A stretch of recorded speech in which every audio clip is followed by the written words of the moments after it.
Yo, yo, yo. Okay. Mic is good. We are chilling. Chilling, chilling, chilling.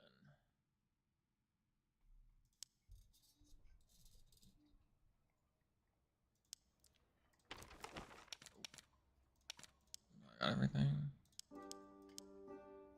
I'm just gonna hop into this before I miss the goblin caves.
All right, let's run it.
Bum, bum, bum.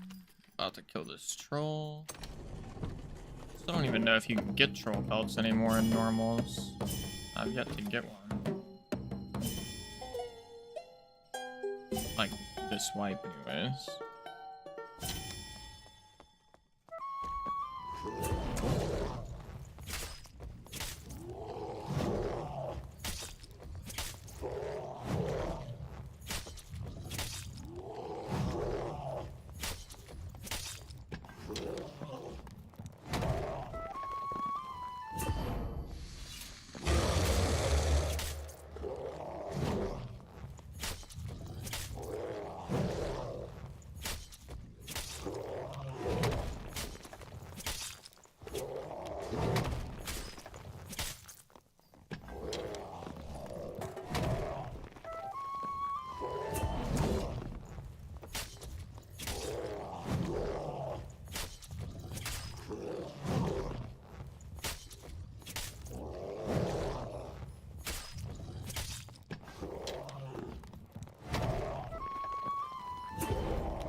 Yo, what's up, people?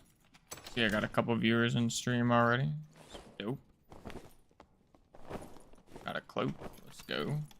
It's actually a nice cloak, too. Mercurial. Dex base stat.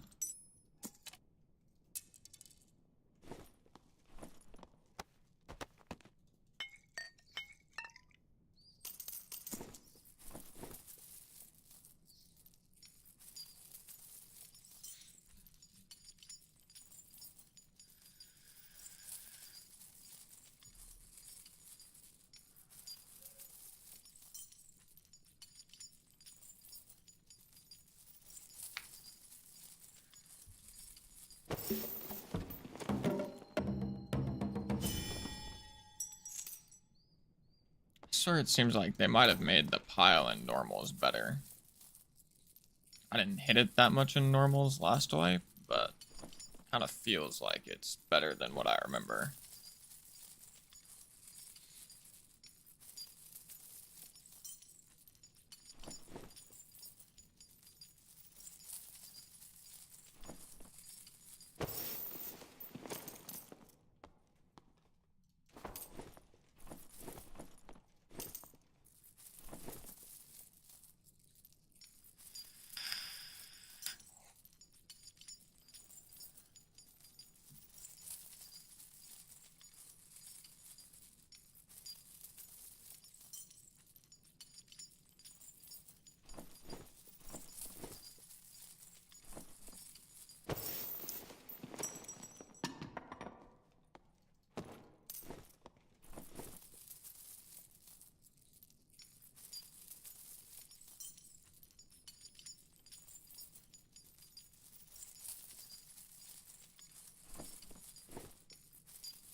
Really want to get my 4th perk soon, because I'm going to just get the interaction speed perk. I'm just going to be able to hit the pile at like a literal light speed.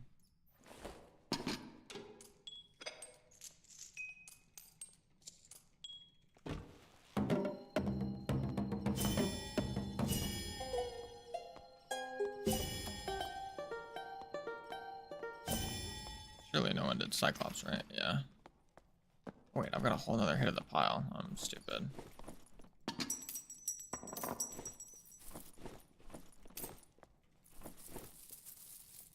Almost left some goodies on the ground.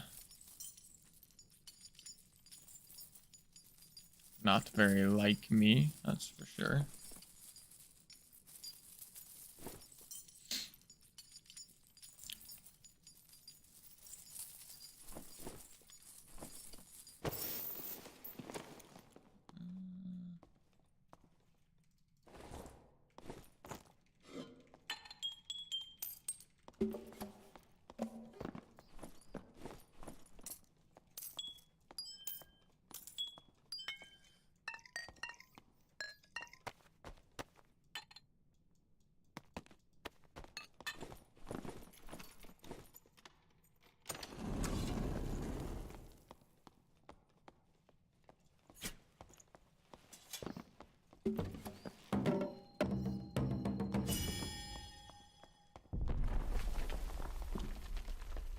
The earthquake.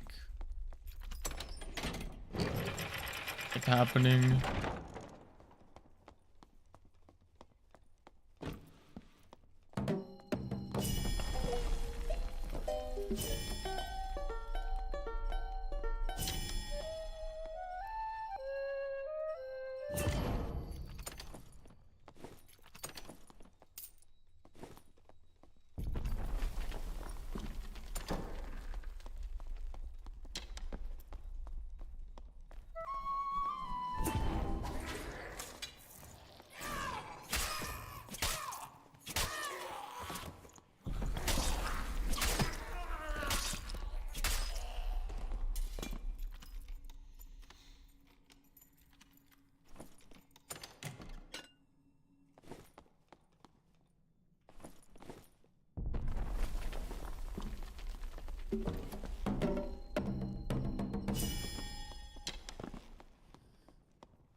am gonna actually need silver coins for a quest, so probably pick these up.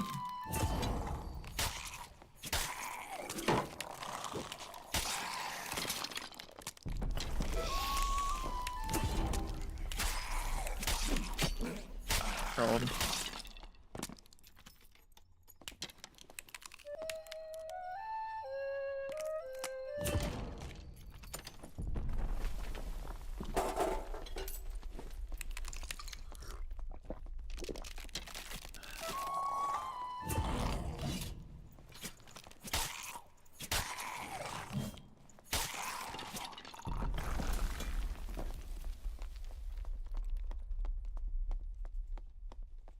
No royal coffin.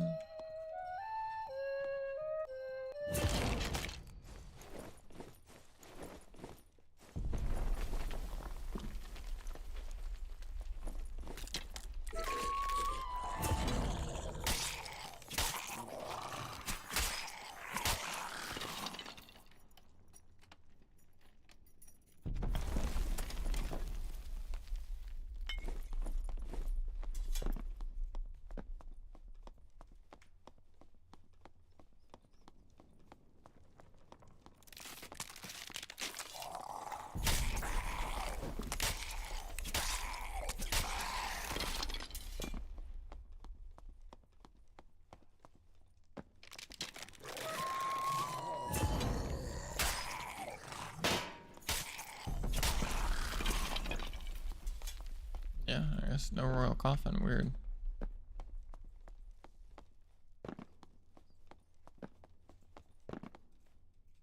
Yeah, let me up there. Let me up there.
And we out at a... About to just be grinding crazy gold for a little bit.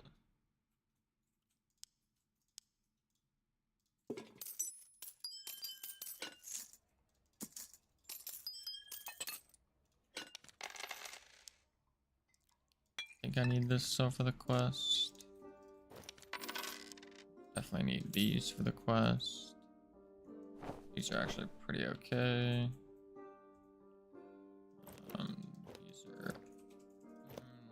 These are pretty terrible actually. It's terrible.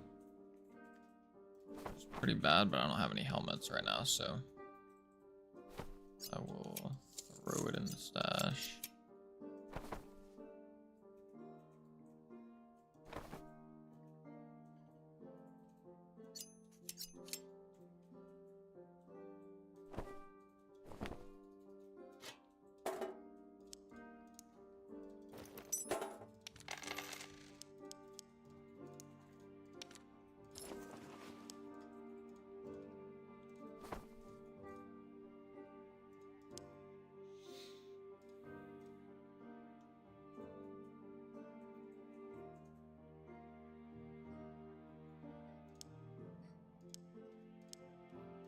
Oh, one level off 15. Unfortunate.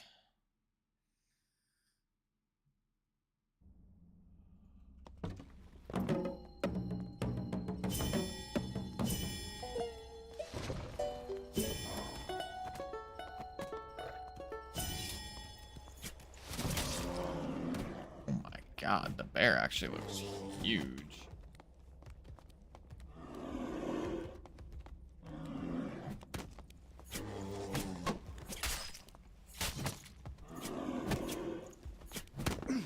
Wait, what is that range?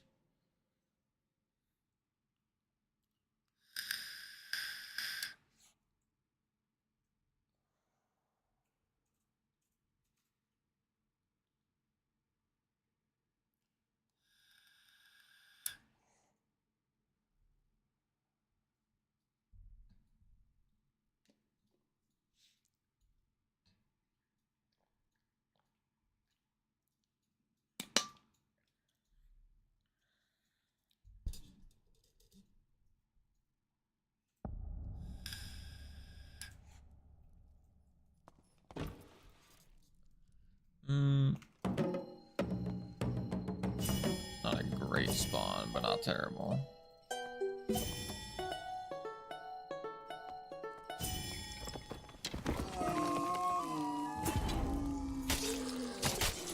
Oh my god, I gotta... Nah. That was so unlucky, actually. Spider just trapping me, bro. What is that? Hit me with the freaking double team. I'm just gonna go hit a health shrine in a sec.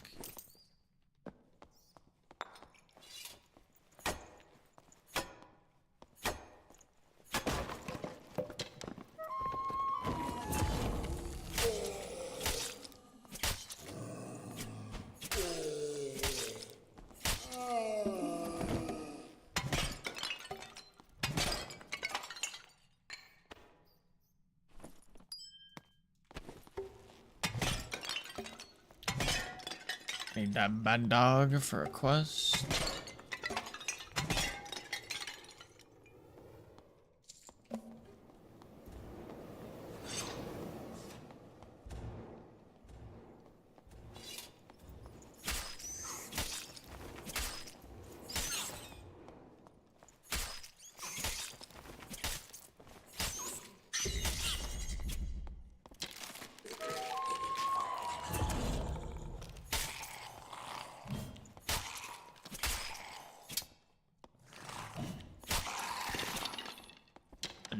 Double lion's head, what the?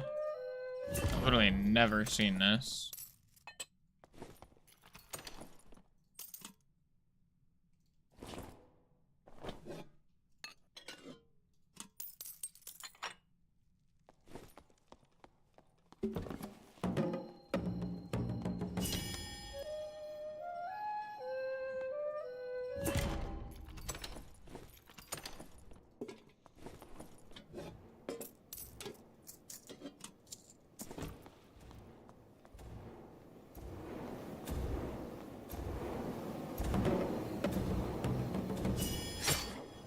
Ow, forgot about the one on the right side.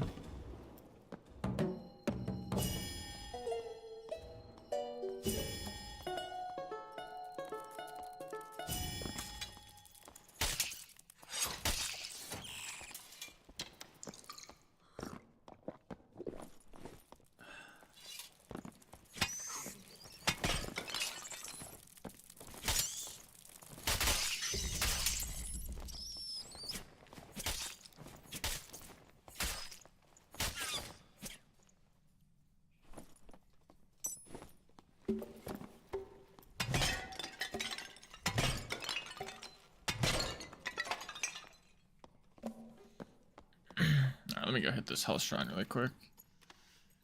Just in case I run into any players.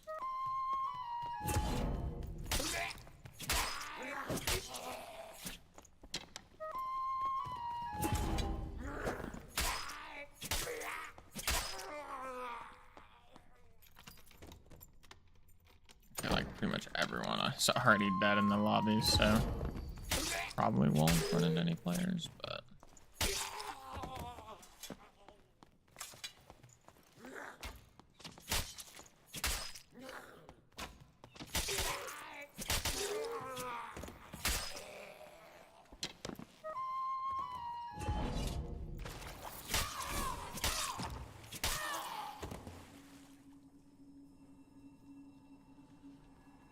easy peasy. I need need that for a quest still? I'm not sure.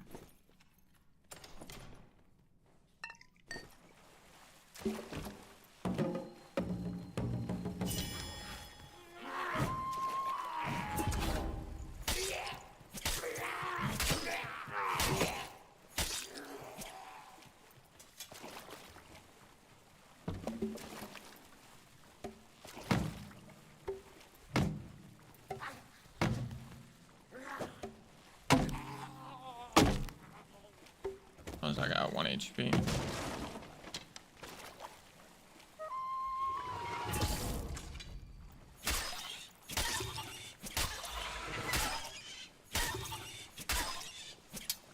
Man.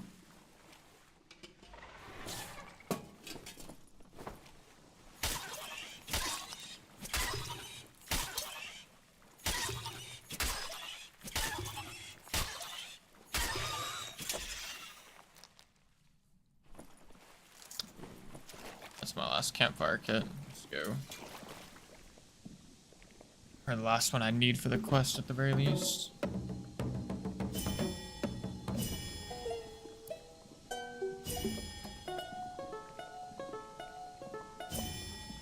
Go away, goop. Need to get that chest back there.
Maybe just in case I need one more. I'll grab this campfire kit too.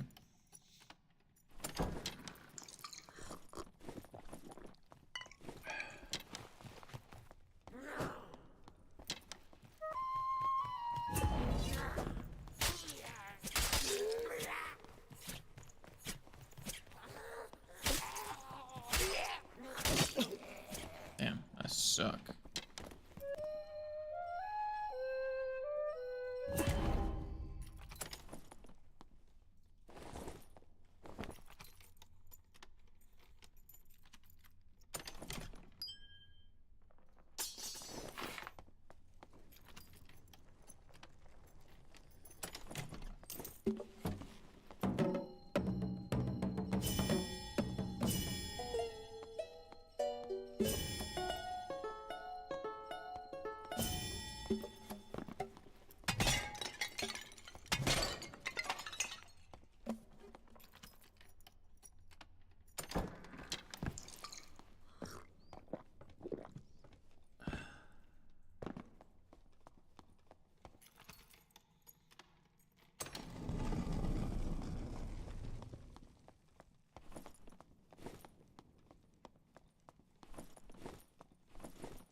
This might actually kind of suck with the falchion. Oy. Can't really get 2 hits in.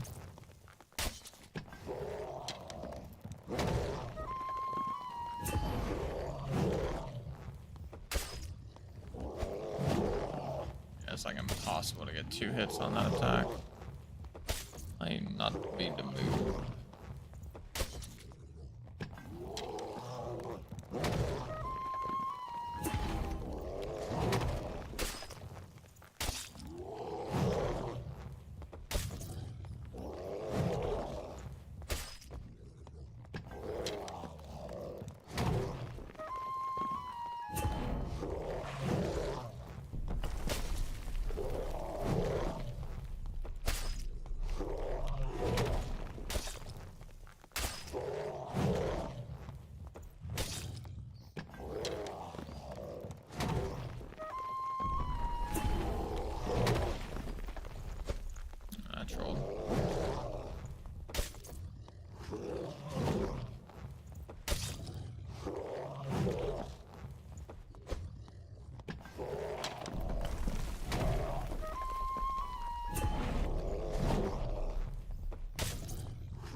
Alright, he gone. Adios, Mr. Troll. Oh, sheesh, he can still drop troll pelts. Let's go.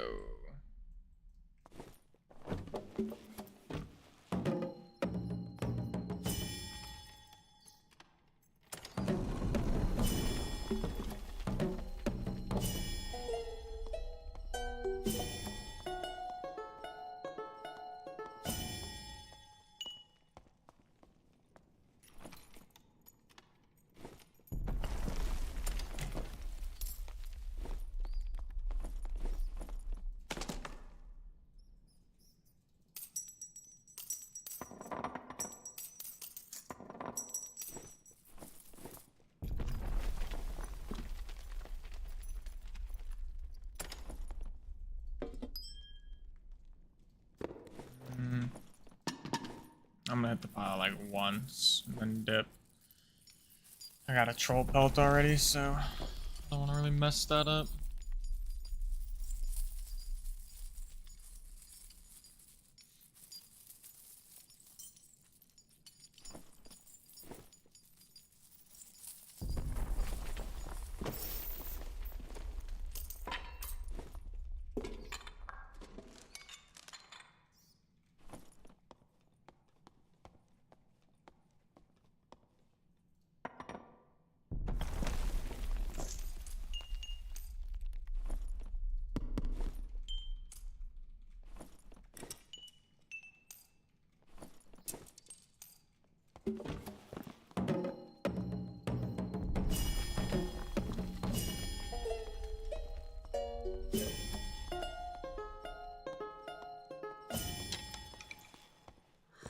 Yo, what's up, Ghetto? And yeah, I'm playing solo right now.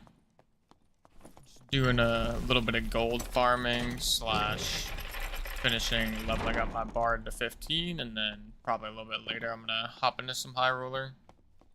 Once I've got a little bit of gold and can buy some stuff off the market.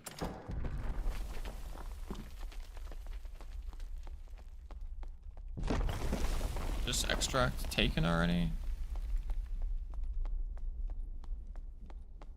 Looks like it probably is. Oh, no, it's not. Okay.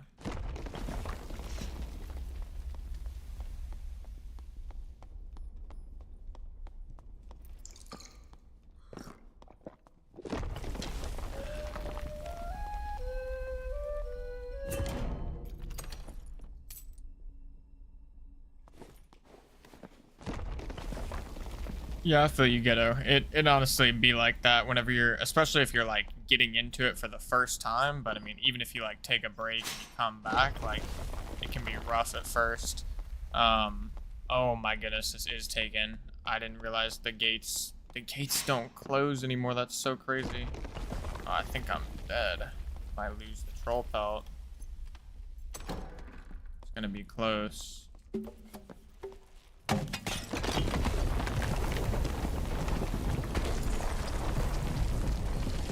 I'm gonna lose the troll pelt, I think. Oh, it's gonna be so close. No. Oh, that's so sad. Freaking, I can't believe that extract was actually taken. Why did they not make the gates close anymore? But yeah, what I was saying is, it's pretty rough starting out. I am releasing a beginner guide series right now. I've got 2 episodes out so far, which I think could help you out a lot if you wanted to go check those out. But if you've got like any other questions or whatever that you can think of, like feel free to ask them and I'll, do my best to let you know what's up. And yeah, it's so close, XY. I can't, like, that gate on the stairway static extract not being closed, but the extract was already taken. Maybe I'm tripping, like maybe they didn't used to close either and it was just the rocks, huh?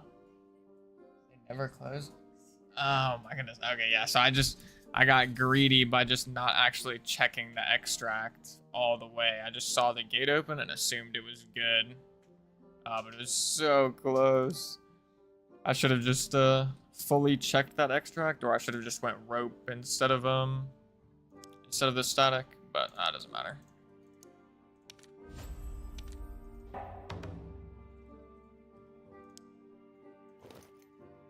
It's actually not bad. 2 strength.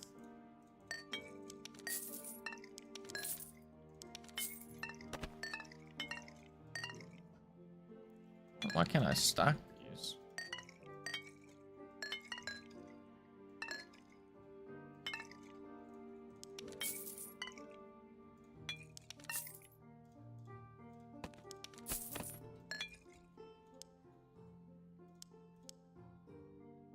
No, I have no more survival bow. I gotta spend 12 gold.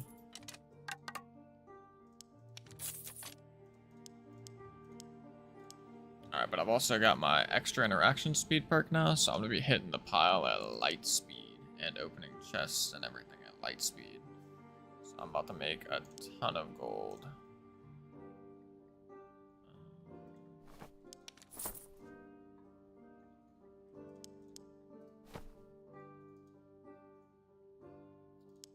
Do I have any other quest items I can turn in? Let me check.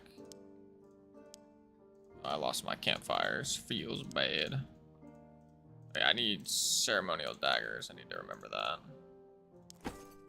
Okay, I need an invis pot. Let me just double check. I need bowstring, old cloth, invis pot, daggers, 1 campy, and 5 bandages. Yeah, I would say especially the one that came out today, the how to survive your first dungeon episode, like I could have missed some stuff. Like I'm not going to say I made it perfectly, but I think that video is like extremely all encompassing for new players, like learning how to have a much better extraction rate. Like shows you how to deal with mobs, teaches you how to loot and what to loot, teaches you how to extract. Like it hits all the bases.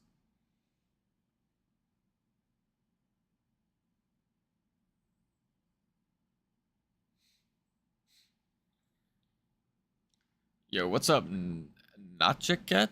I don't know how to pronounce that. I'm sorry.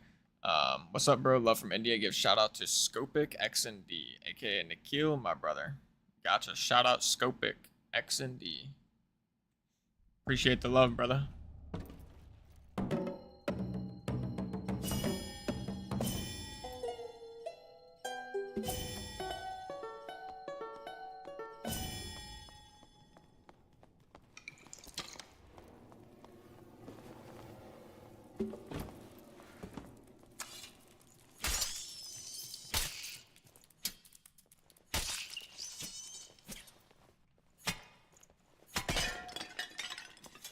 This spawn is actually like kind of good for loot.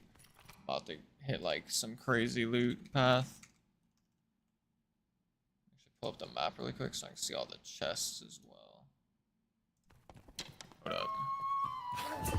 Don't smack me while I'm not looking incognito.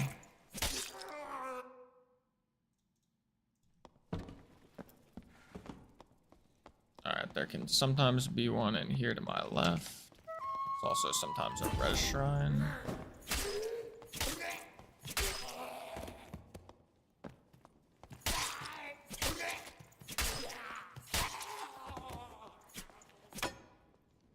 It's a res shrine, but there can also be another spot it can spawn as well now.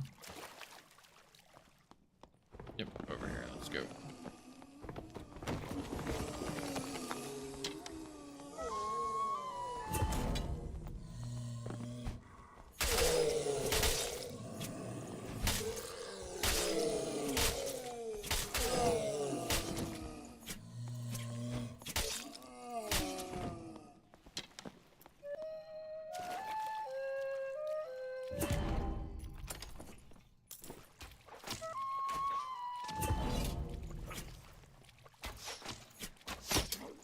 Man, I can't see this guy. Briefing.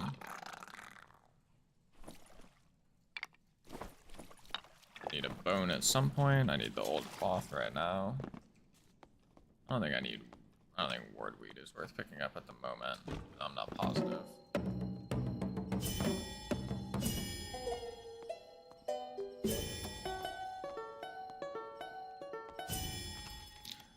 Yeah, Wanderer's Luck can be pretty dope, especially, I would say, like, mainly just when you're starting out and you want to, like, try and get some loot and whatnot. It can be nice to take. I think,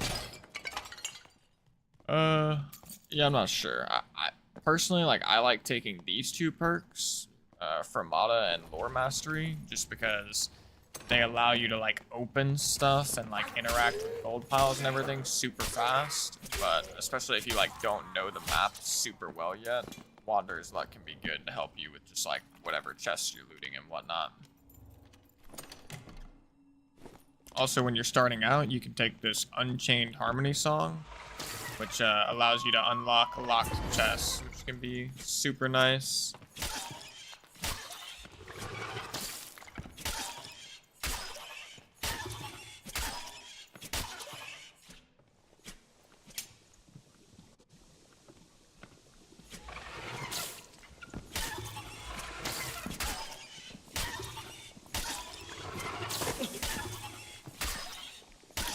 I got shotgun. I got hit with all three of those.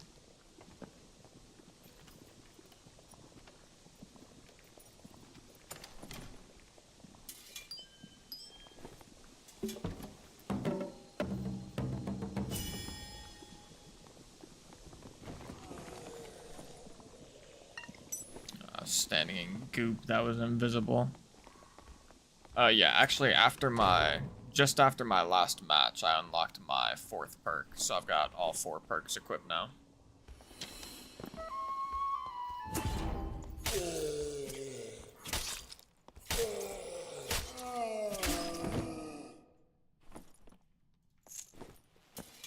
Which, for, like, strictly, like, looting and just chilling, you know, kind of, like, not really looking for PvP, I like this setup a lot. I take Charismatic, Rapier Mastery, Fermata, and Lore Mastery.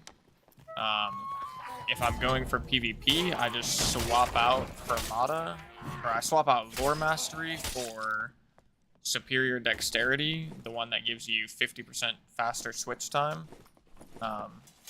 On the surface, it doesn't sound that good, but it's actually insanely strong for being able to, like, switch between your survival bow and your rapier really quickly. It's also really good for, like, switching between your instruments really quickly and even your consumables. And then I'll either keep Fermata sometimes, or I'll drop Fermata for War Song, the one that gives you 3 extra weapon damage after you play a song.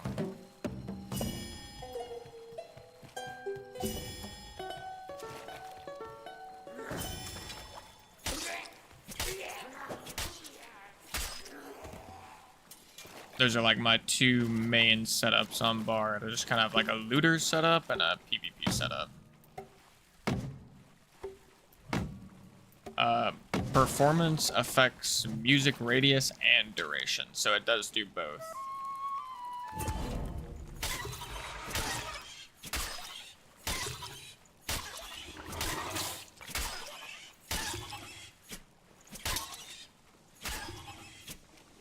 And this charismatic performance perk, another one that on the surface doesn't seem that good, but it's actually the best perk that Bard has by far, pretty much.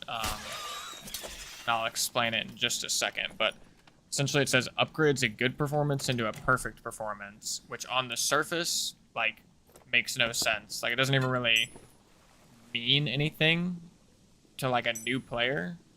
But what it does is it allows you to skip a note every 3 to 4 notes. So a song that has 4 notes, like Rousing Rhythms, it's got 4 different notes. Usually you'd have to play it like that to get a great music. But with charismatic performance, you can skip the first note. So I just double right click and I go like this. And you still get a great performance. So it speeds up your whole buff process by an insane amount, like over the course of the game. So you can just do boom for your next song. Oh, oops, for your next song, you skip that first note. Oops, I messed that up. Okay, hold on, let me restart. So yeah, also I have my buff set up in a way where it's like instrument to instrument. So I got 2 drum songs, 2, what is this called? Yeah, 2 lyre songs. I've got my 1 lute song, and then on this side I've got my 2 flute songs, and I've also got another lute song, but this is kind of like a combat wheel. Like, these 2 songs are for combat, but these are all my buffs. So I just go boom, skip that first note, skip that first note, skip that one as well, and then on this one, if you're being really try hard, you actually skip the second note, because the second note, you're like skipping more of the song if you skip the second note instead of the first one.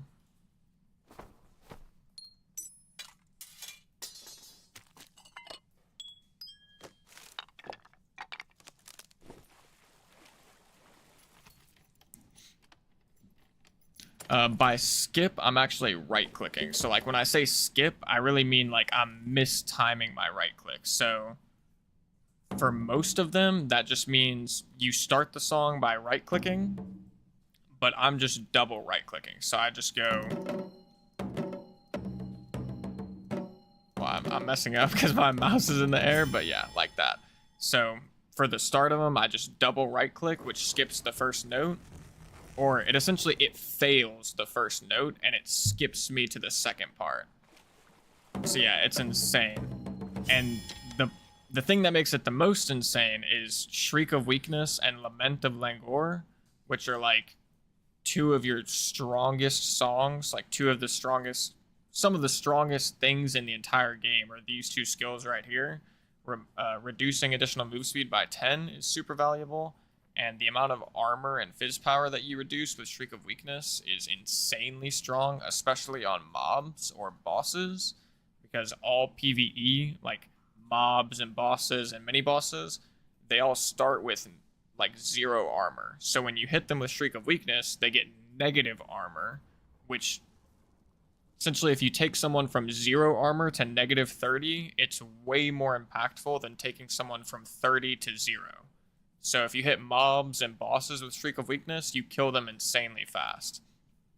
But you can use it on these songs as well, and you can use it in PvP. So instead of having to do the whole Shriek of Weakness on a player, I can just skip the first note and get it off super fast.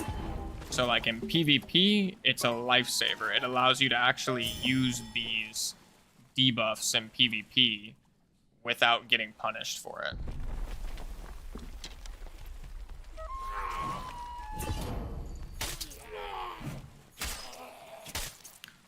Is Encore the one that plays like your next song perfectly? Just making sure I remember which one it is correctly.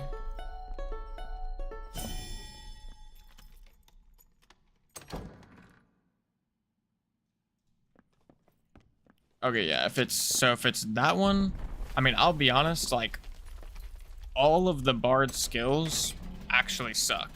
Like, as unfortunate as it is, like, I'm not trying to be like a downer, but all of the Bard skills except for Music Memory and Music Memory 2 actually just suck. And Encore in specific, it's the only one that kind of sounds like it could be good, but it's actually slower than just skipping a note. Like, you literally just play the song faster if you take Charismatic Performance and you just skip the right notes.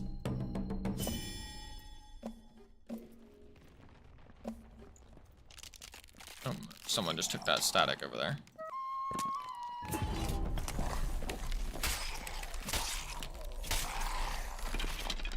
I definitely think they're going to end up reworking or changing some of the Bard skills in the future, because currently, like, you pretty much should never not just take double Music Memory.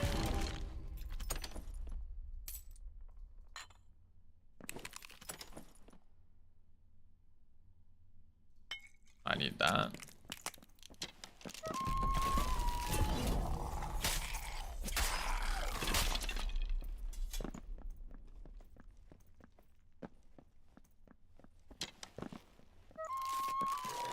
Dude, where are my royal coffins? No royal coffin spawn 2 games in a row. That's crazy.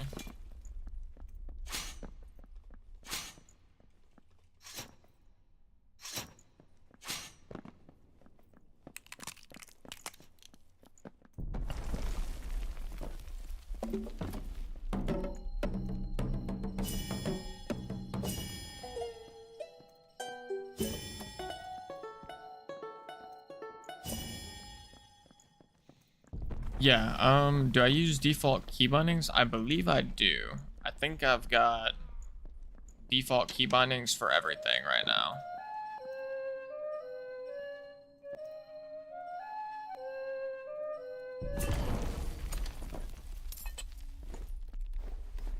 Alright, I already know this static extract to my left is taken, so I'm gonna go hit the rope.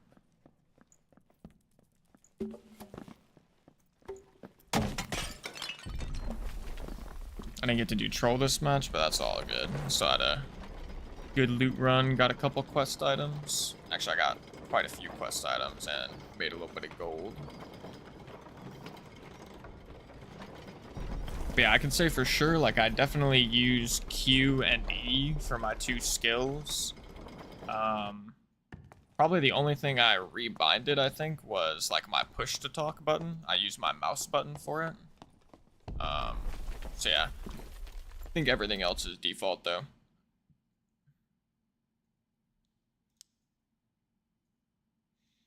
You know what I just thought about? I don't think there's any way somebody would know that you can rest. I didn't know.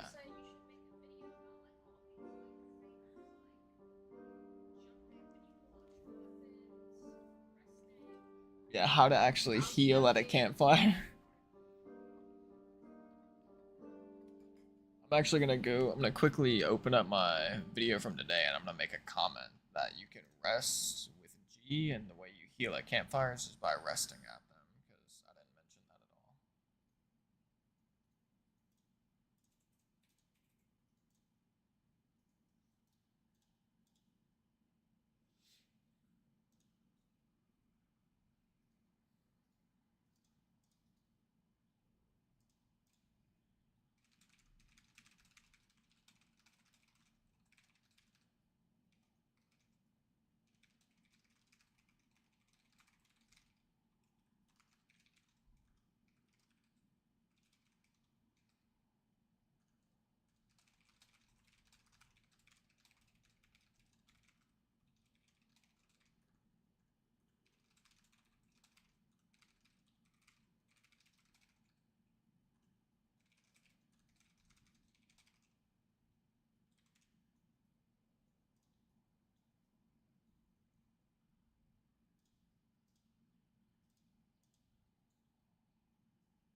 Yeah, tranquility is actually also super nice. Like, especially in normals or just in general, especially if you're a new player or even if you're not a new player, like if you just don't have a ton of stuff yet, Tranquility is actually very good at getting HP back.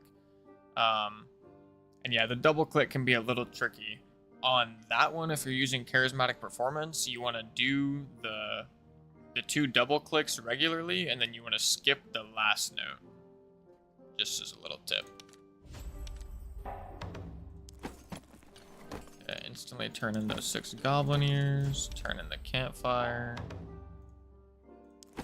turn in these 2 bandages, turn in the old cloth, turn in the invis pot.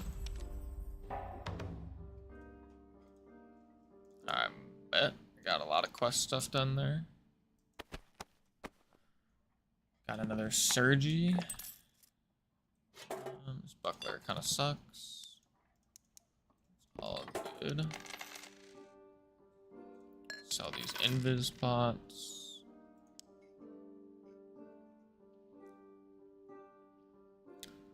I would say almost everyone. Like the trick to like figuring it out for yourself, which I would show you in game, but I just don't have enough knowledge to take like, and I also can't take every song, but even if I could, like I don't have enough knowledge for it. But essentially, you want to, like if it's a 4-note song, you want to try and make sure you're skipping the longest section. So if it's like the first note is really early in the song and the second note is really far away, then you would skip the second note. With like Beats of Alacrity, for example, it's like you have 1 note and then after that you have 3 notes right next to each other. So for that one, it makes perfect sense to just skip the first note because there's a long downtime in between the beginning of the song and the first note, and then the first note and the second note. So you always want to like skip the note that has the most downtime in between it and the note before it. Or yeah, you probably get what I mean. You always want to skip the most downtime possible. Also on songs that have like a lot of notes, like 7 or 8, like I'll show you in this next game really quick with harmonic. How can I slot this? I'll do it like this.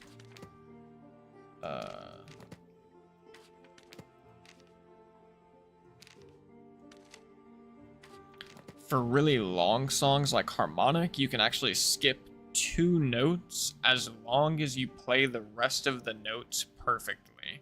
And I'll show you what I mean by that in a second. Also, a really like 2 really big tips that I can give you while I'm not in game is the order of your songs matters. So what I mean by that is, let's say I put Tranquility on right now and I'm at 15 out of 15 and I want like a bunch more songs or whatever, even though I don't have the knowledge for them. You're going to get +2 all attributes from your rousing rhythms. So you want to keep in mind that you can actually get 1 more song with a default kit. So like I can put on Lament, and even though I can't cast it right now, when I get in game and I use my rousing rhythms, I'll have enough knowledge to be able to cast this. However though, if I did Harmonic Shield first and then Lament, you can see how it's green right here for Harmonic Shield. When I cast my rousing rhythms, I'm not going to get enough for Harmonic Shield. So the order of like these next songs can be important. And another thing about that is if I go here, if you look at this loot, it's slightly better than mine. Like mine is, or actually, no, they're the same, low-key. This is an update that caused them to be the same from the Squire, but loots have a base stat of knowledge. Knowledge is what gives you your music memory. So a default loot gives you 1 knowledge, which only gives you 1 song capacity or music memory.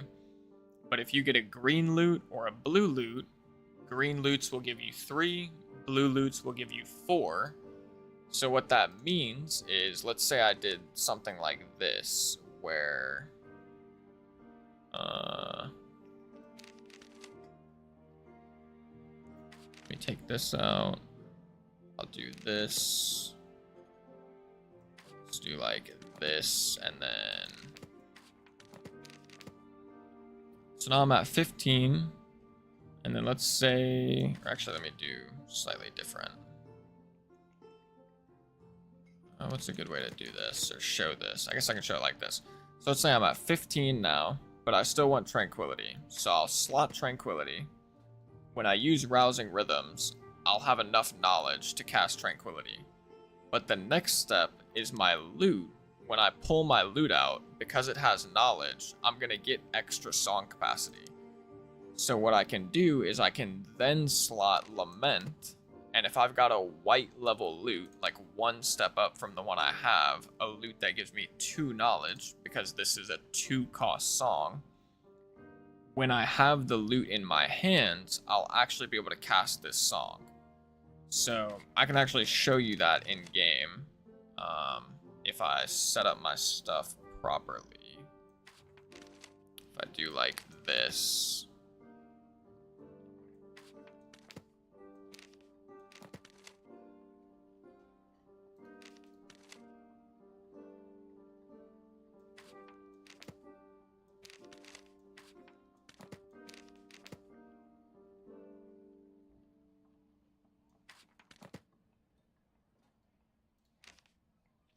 Actually, yeah, it's gonna be kind of hard to show it in game without like messing up my songs. But essentially, the loot gives you 1 extra. So if you have, or it gives you extra knowledge depending on the rarity of the loot. If you've got a white one, it'll give 2, green gives 3, blue gives 4. And you can just keep that in mind for slotting your loot songs at the very end above your cap. So if you were building like a really good kit, you don't really want more knowledge than you need, because knowledge only gives you music memory. It doesn't give you any defensive stats or any offensive stats. So you only want to get as much knowledge as you absolutely need. So you really want to, essentially you can, let me slot these spells like I had them before. I can do this, or actually I need my unlock song. Want this. Then want this and this. And yeah, it is a little complicated. It's like kind of hard to explain, to be honest, because I don't have a better loot where I can show it. But essentially just one thing, an easy way to think about it, to be honest, I guess, is Rousing Rhythms is always going to give you 2 extra memory cap. So if your memory cap says 15, just remember that you actually have 17. So if you slot 1 more spell that needs 2 more song capacity, you'll be able to cast that as long as you use Rousing Rhythms first. Beyond that, however much knowledge your loot gives, you're going to get 1-to-1, or a 1-to-1 ratio of additional music capacity from that loot when it's in your hands. So you can also slot additional loot songs. So like, you would always want to, in theory, if you have a green or a blue loot, you would always want to slot your Aria of Alacrity and your Lament of Langor last, because that's going to allow you to not have to get the knowledge you need for those songs. And I actually think I can show it in this game. Like, the way I set this up might allow me to do it, actually.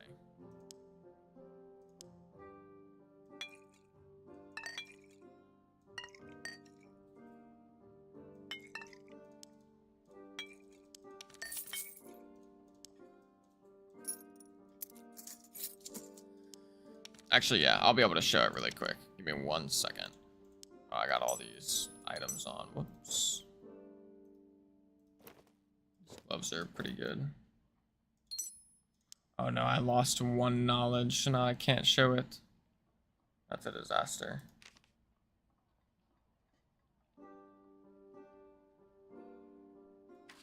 Okay, yeah, I won't be able to show it really. I mean, I'll be able to show the Rousing Rhythms thing, though, to be fair. Maybe if I find 1 piece of knowledge gear in game, I'll be able to show it that way.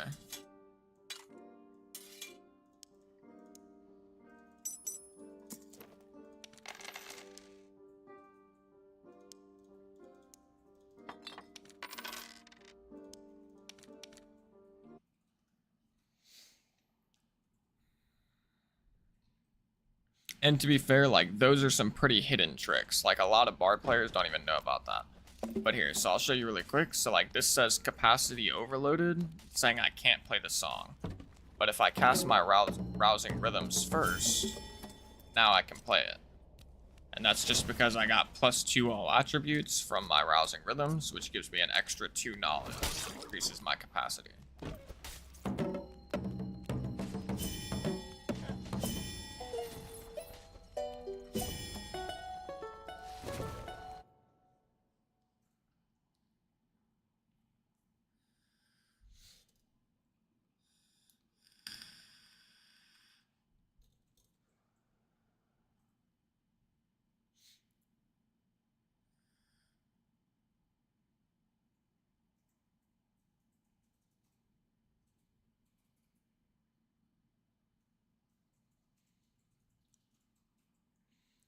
Yeah, I'm manually swapping. I don't think there's any way to do it not manually.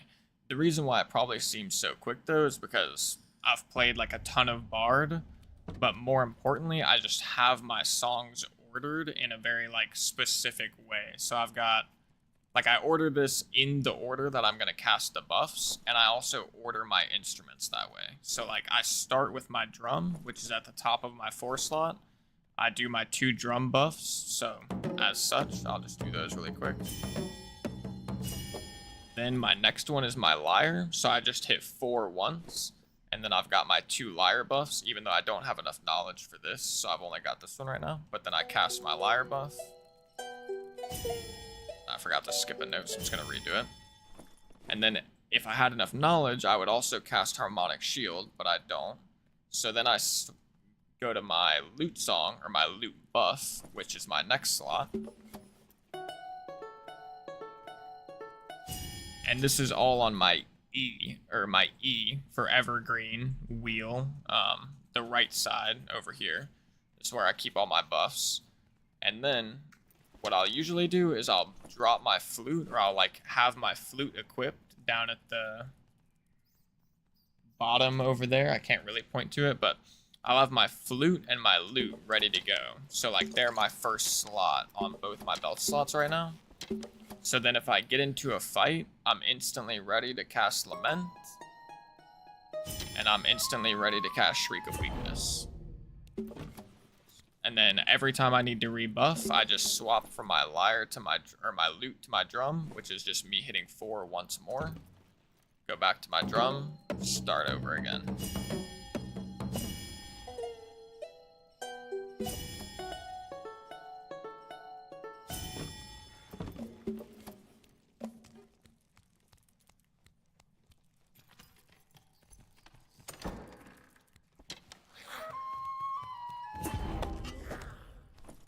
Oh my lord.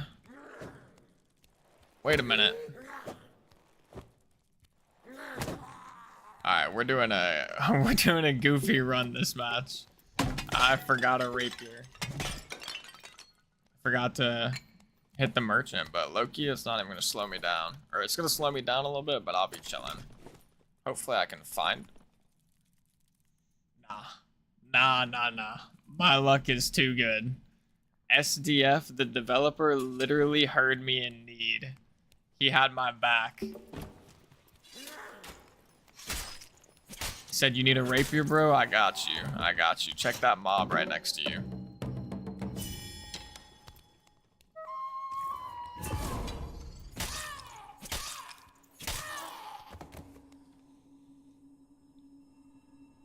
Dude, I was really about to say maybe I'm gonna go look for some PvP this match, and then I look up and there's already 4 people dead. Like, it's gonna be so hard to find players already.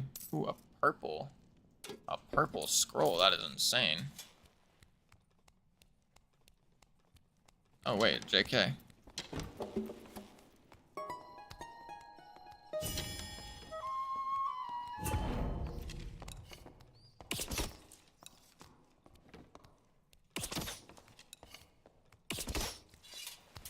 Alright.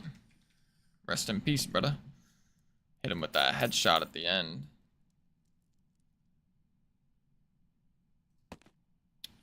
It's not looted, so I don't need the bandage. take the silver coins though. Thank you. Let me go do troll.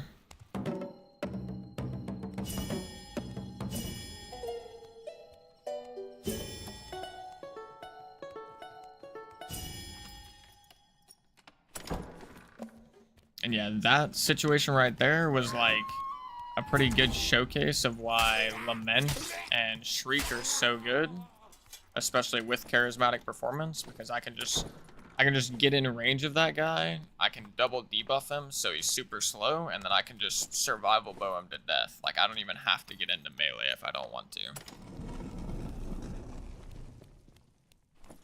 Oh, I also forgot boots because I didn't go to the Swire. Oops.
Sheesh, that was good RNG.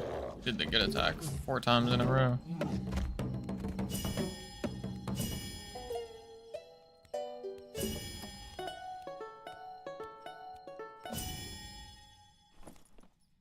Let's go, another cloak.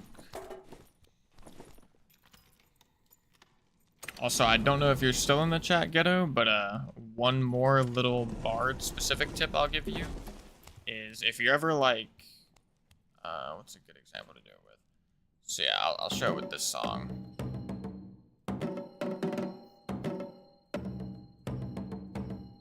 If you ever have something like that happen where the song just doesn't play, the reason is because when you hit the notes, it'll either flash white or yellow. If it flashes yellow, that means you hit the note perfectly. If it flashes white, that means you slightly missed it.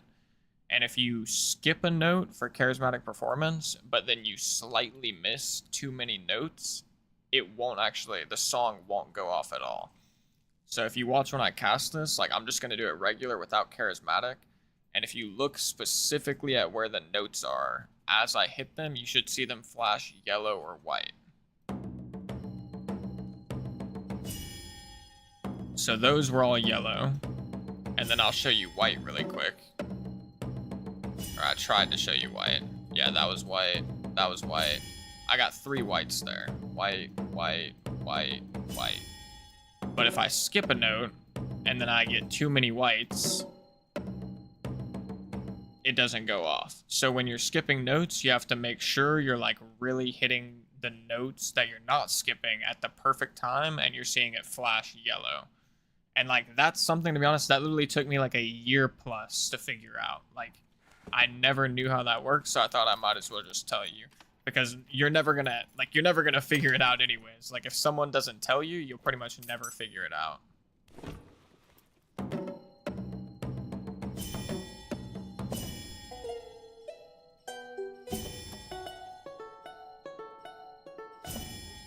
And especially on like harmonic shield, like if you're gonna skip 2 notes on harmonic shield, you have to make sure that every note you don't skip, you hit perfect. Otherwise, it will fail. Also, I just got insanely good gloves. Like, these are nuts. 1 additional physical, 1 resourcefulness. Epic riveted? That is crazy.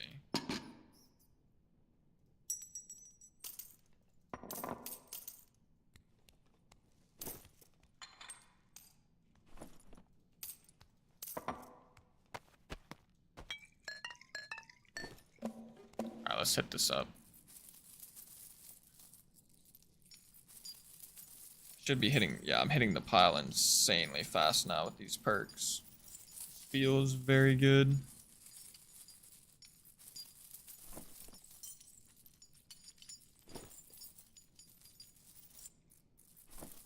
Oh my goodness, I canceled the hit, whoops.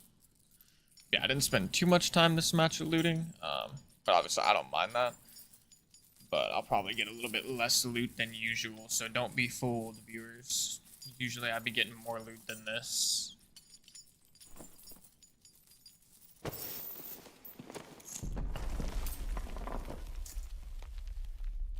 I need silver coins for a quest item, or as a quest item. Where did those silver coins go? They just... oh, there they are.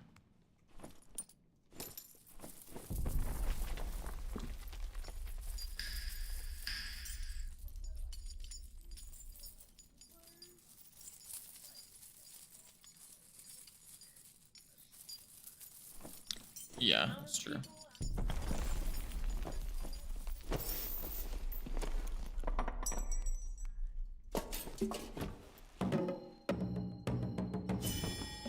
My girlfriend just reminded me of another, like, pretty good tip for new players especially is if you're trying to make gold, most of the time you want to have treasure in your inventory when you extract as opposed to gear. So if you have the option to choose, like right here, for example, I've got 3 pieces of treasure and a piece of gear. The treasure is going to sell for a lot more per slot, like individual slot of my inventory, than the gear will. So I'm going to drop the gear. I'm going to put the blue goodie below me. I'm going to put the white goodies to my left, and then I'm going to hit the pile again. And the reason why I'm dropping the goodies is because when you hit the pile, let's say you've got 5 slots left in your inventory, but it tries to give you a 6-slot item. It'll just say you didn't have enough space in your inventory and the item will be lost to the void. So you always want to make sure you have like a lot of ample space in your inventory when you hit the pile, so that way you don't lose anything to the void.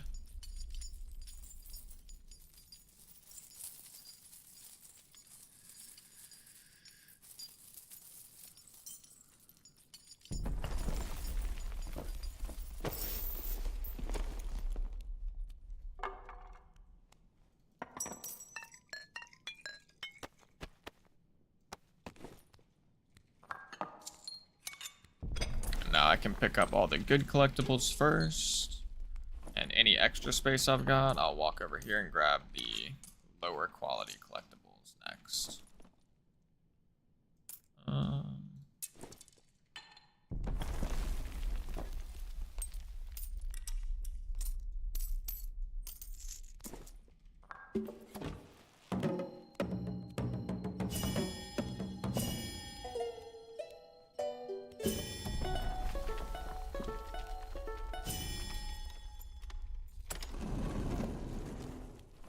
Wait, let me go see if there was a cloak.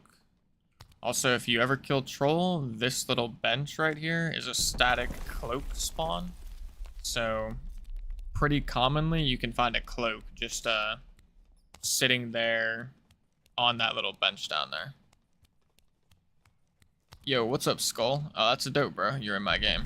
Were you able to extract, or did you get yopped?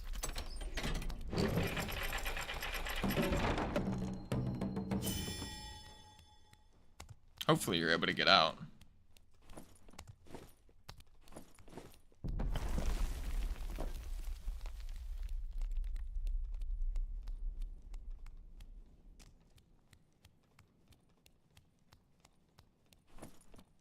Yeah, I did the boss and looted the pile afterwards.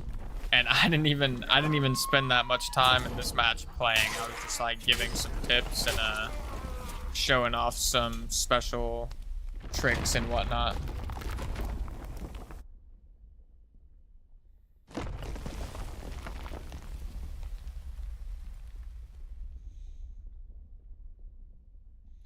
Took the Goblin Bandit extract. What do you mean by Goblin Bandit extract? I'm curious. I'm assuming you mean like one of the stairways, or potentially a rope, maybe? Okay, one of the stairways, gotcha. Yeah, now there's like not many blue portals on Goblin Caves. It's like mostly static extracts like that. Uh-oh, I'm out of goodie bags.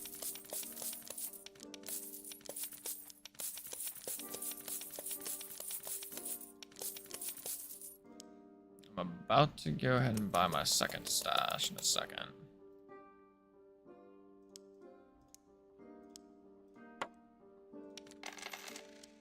Okay, I'm level 20 as well, so I can list all this stuff on the marketplace that I had sitting in my stash. Nah, rip. That sucks, Ghetto. Yeah, feels bad, man, brother. I talk about it in my beginner guide video that came out today, but like one tip for mobs is you kind of want to like force them, especially when you're starting out. Like once you get more comfortable with it, you can like kind of do stuff quicker as you get a feel for it. But when you're starting out, you mainly want to force the mob to try and attack you first, and then take your turn to attack, because every time they attack, they have like a little reset timer, so it takes them like another second or two before they can attack again, which is a good opportunity for you to get some hits in.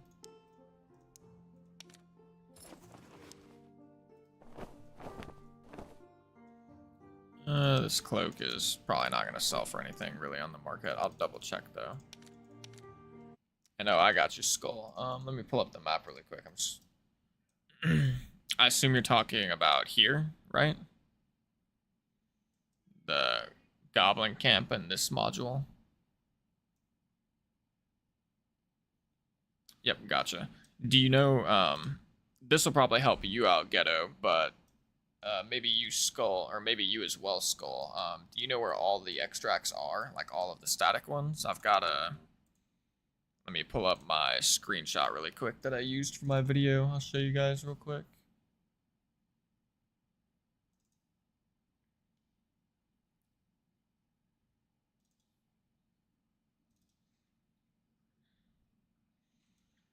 So in case you wanted to know, or in case you didn't know and you were interested, as of a few days ago, there's no longer a zone, like there's no longer a circle on the map, and there's only static extracts. It used to be the case that there was like a circle, it was like a battle royale, like the circle closed every couple of minutes. Outside the circle was a swarm that would do damage to you over time, and then within the circle, blue portals would spawn. It's no longer like that anymore. If you've been playing, you notice like at a certain point, the map starts shaking. At a certain point, you start taking damage, yada, yada, yada. And there's no longer like blue portals that spawn in a circle. And everything is just in a set location. So here are all of the locations that you can extract at. These that are squared in black are all little stairways. They open up at about 2/3 through the match. And feel free to like take a screenshot of this if you want it, but they open up at about 2/3 of the way through the match. They're little gated stairways. You can just walk in there and extract. If there's a bunch of rocks on the ground at the top of the stairs, that means somebody else already took it. So if you like walk in it and it's like, why am I not extracting? It's probably because it was already taken. The orange squares are where ropes fall from the ceiling. If you look at, like, if you get close to one and you look at your mini-map, you'll see a little blue rope icon, which indicates that there's going to be a rope that falls from the ceiling about 2/3 of the way through the match. You can use that to extract as well. The blue squares are where blue portal stones will spawn at about 2/3 of the way through the match. You can walk up to them, press F on it, it'll have a little interact timer, and then it'll open a blue portal. Walk into the portal, you're extracted. And then the only other one on the map is here in the very middle of the map. Every 3 minutes, an elevator will come down from the ceiling. It'll sit on the floor for like 5 to 10 seconds. As many people as possible can get onto the elevator at the same time and ride it back up, and you'll extract. It comes down every 3 minutes, with the last time it comes down being at like, it's either like 1:30 left in the match or like 1 minute left in the match. So if you're ever in a huge pinch and you're nearby the center, you can always go look for this elevator coming down.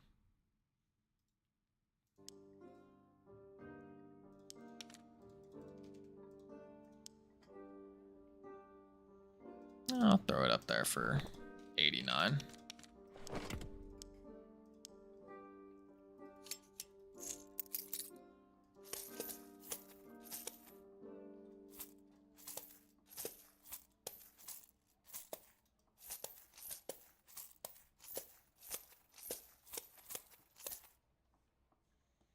No problem, brother. No problem.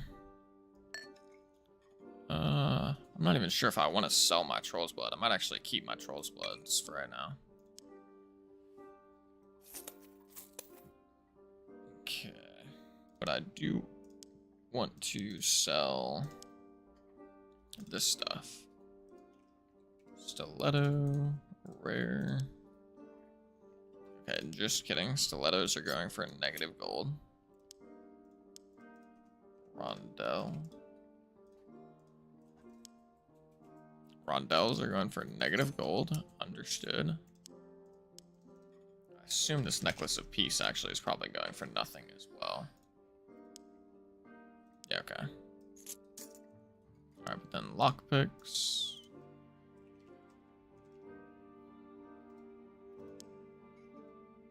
Yeah, these are going for a little bit.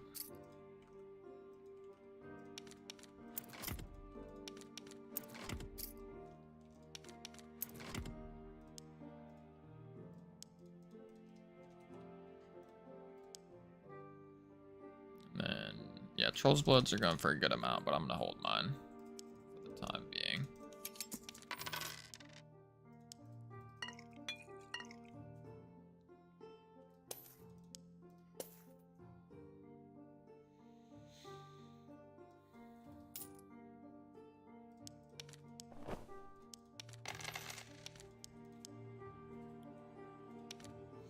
Okay, I might run a Ice Caves match really quick so I can do some of these quests. I need archers and axemen.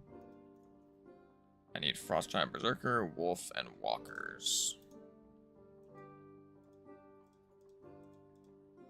Okay, yeah, I'm gonna run an Ice Caves really quick. Go get some of these quests done.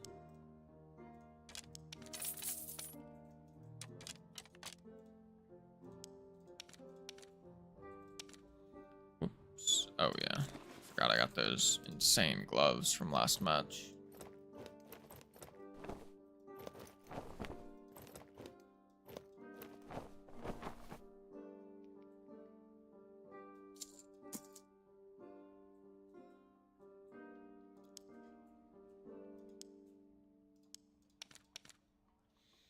Yo, what's up, Raymond? How you doing, brother? I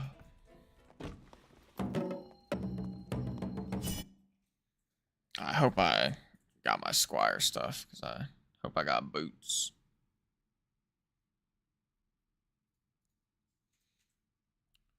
Gotcha, that's dope. Glad to hear you're hopping into the game. When you say any advice where I can begin to play, you're a solo player. If you're talking about like which map I would recommend you play on, I would definitely recommend the Goblin Caves. Right now, you can play any map in a solo queue format if you just like let the rotation go through. But Goblin Caves traditionally is the solos map, Ice Caves is the duos map, and Crypts is the trios map. So if you're playing solo, definitely stay away from the crypts. Ice caves isn't too bad either, but crypts, there's like a ton of mobs in the crypts, so I would recommend being or steering clear of the crypts for the time being.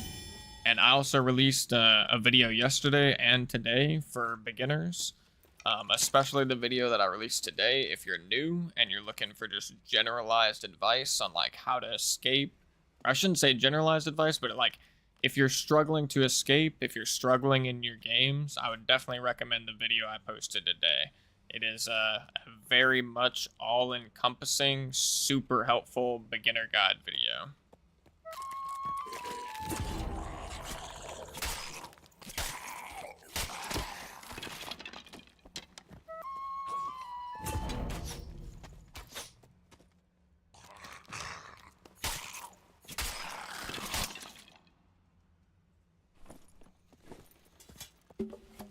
Okay, for my quests, I need kobolds, walkers, wolves, and one berserker. Need to remember that. I also need bandages as well for a different quest, which I know where to get some of those. Ooh, Surgy kit. That's nice.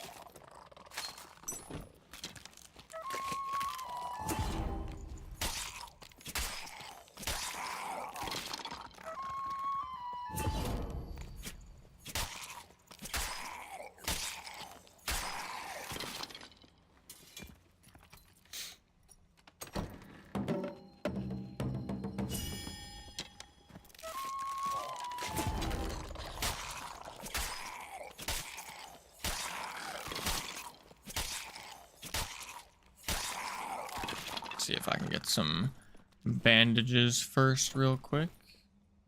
I think I'm gonna need this later for a quest. I'm not positive.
Need this for a quest.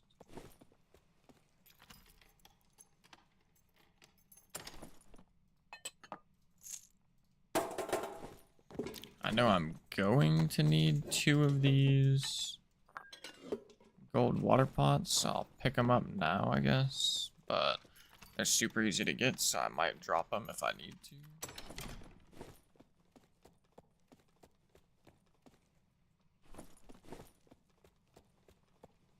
Come on, Death Skulls, give me some bandages. Bad dog. Let's go, we got 1 bandage.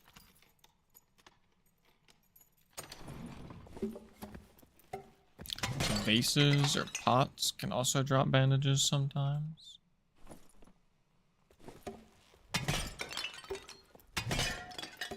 How many healing potions can you start with? So from the Squire, if you go to the Squire merchant, there's a bunch of stuff you can get in there for free.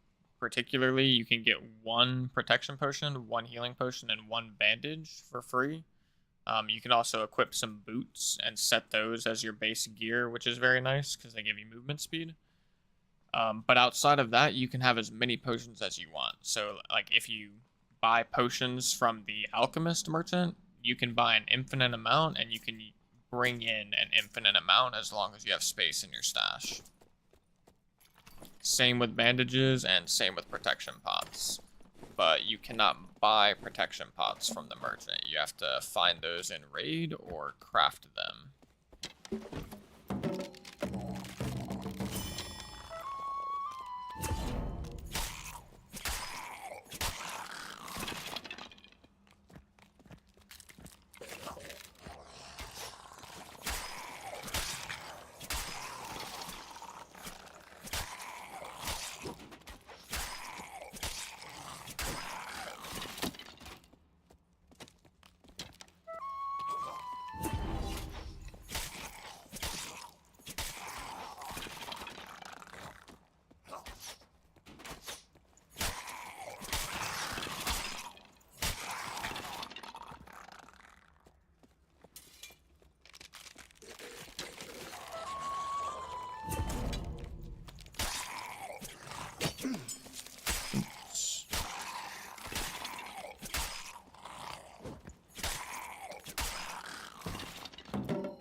Okay, is there an easy... I mean, yeah, I'm just gonna fight this guy one way or another. Oh, my bad, I got stuck on the freaking chest.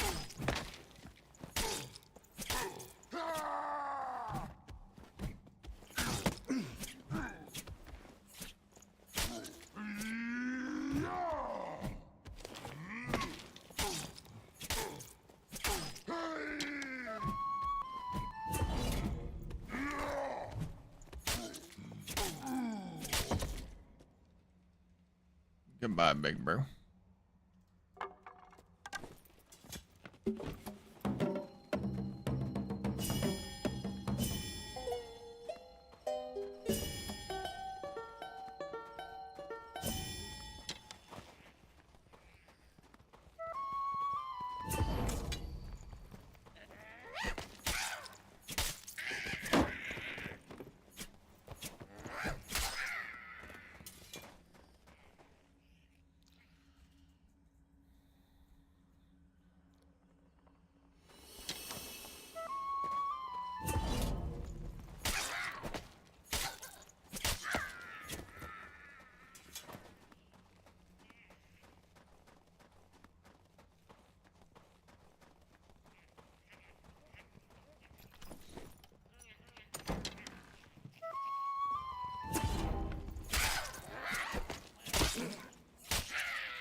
Meant to put up my buckler. Whoops.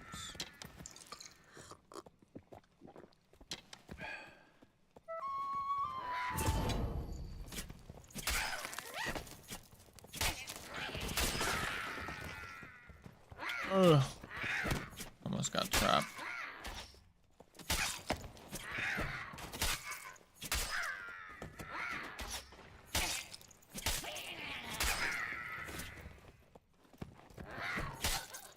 Okay, I don't need this many axemen, bro. Little rats need to stop running at me.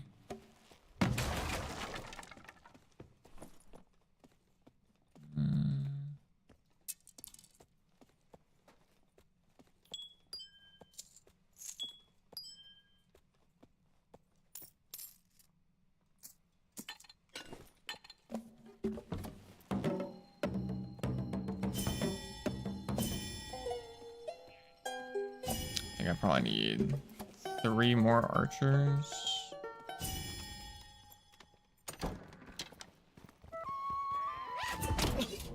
No way, that didn't hit his boy.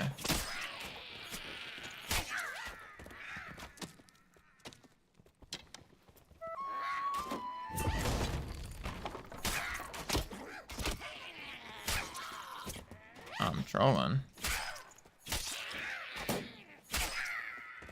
Alright. Let me stop trolling. Let me go get this. health shrine's not back up yet, so I'll just heal up regularly.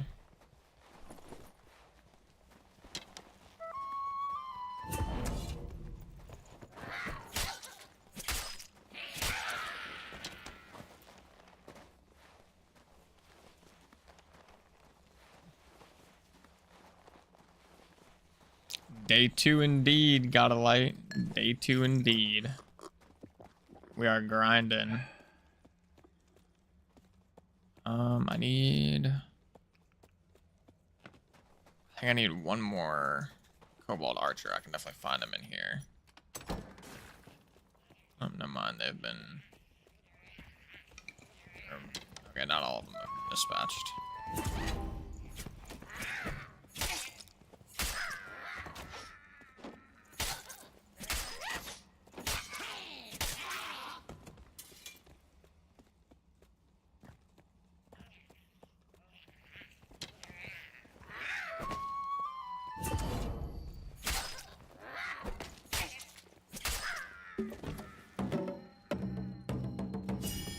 Yo, what's up again, Raymond? On this bard, I'm like level 20 something, but I've already got a Druid that's like level 32 or something like that. Even though I'm not really playing the Druid much anymore at the moment, I was just like testing it out. But yeah, on this bard, I'm like level 21 or something.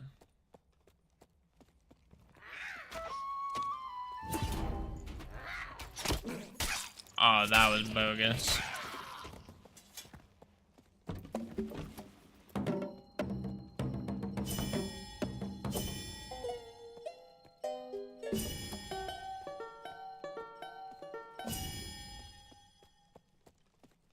Yo, what's up again, Skull? My favorite class, like, thematically and to play is Warlock. However, Warlock is in a pretty bad state at the moment compared to what it has been. So I'm kind of taking like a little... I played so much Warlock last wipe. I got to rank 17 solo Warlock on the leaderboard, so I was like right up there at the very top for Warlock players. I just played a ton of Warlock, so taking a little bit of a break from it. After Warlock, though, I think my next favorite class is probably Bard. It's either Bard or Rogue. Yeah, probably Bard, though, I'd say.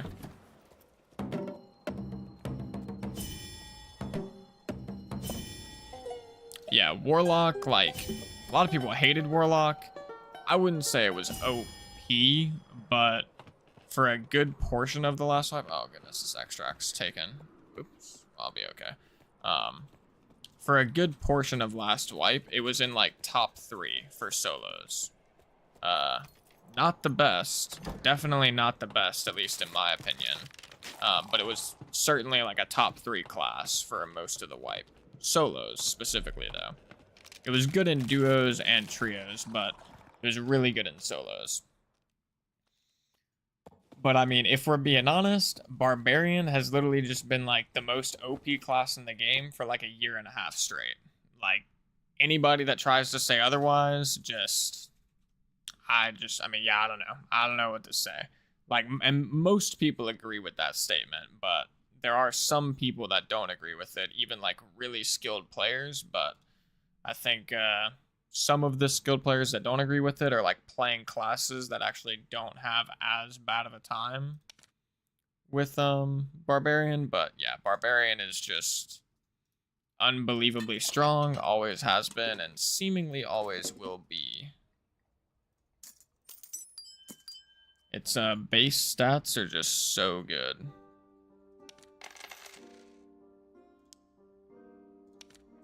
However, I will say, like, default Barbarian can feel kind of bad sometimes. Like, if you're playing Barbarian in normals, it can kind of suck because you're pretty slow. But, like, a Barbarian with gear on, like, the right gear on, Barbarians are just unbelievably strong right now.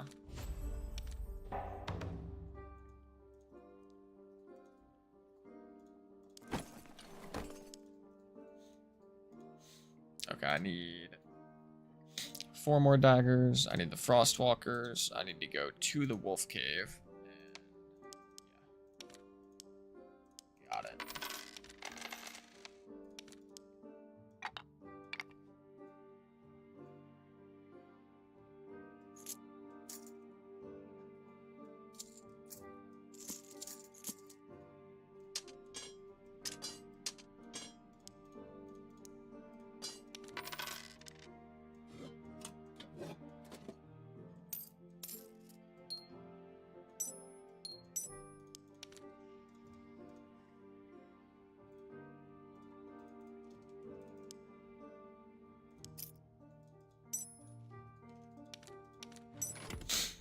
Yeah, I would definitely recommend Barbarian. Like, if you're looking for a strong class, Barbarian is the place.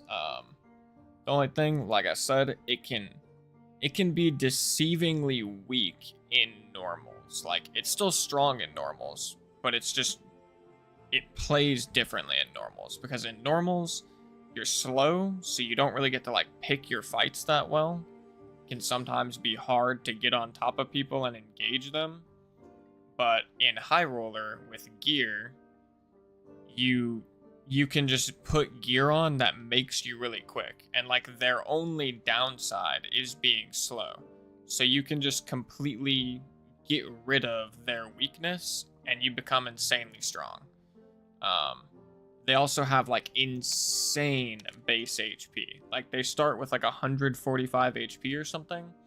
And then they have a perk that increases their base HP by 15, or not base, it increases their max health by 15%. So when you put that perk on, you're at like 160 HP in a default kit.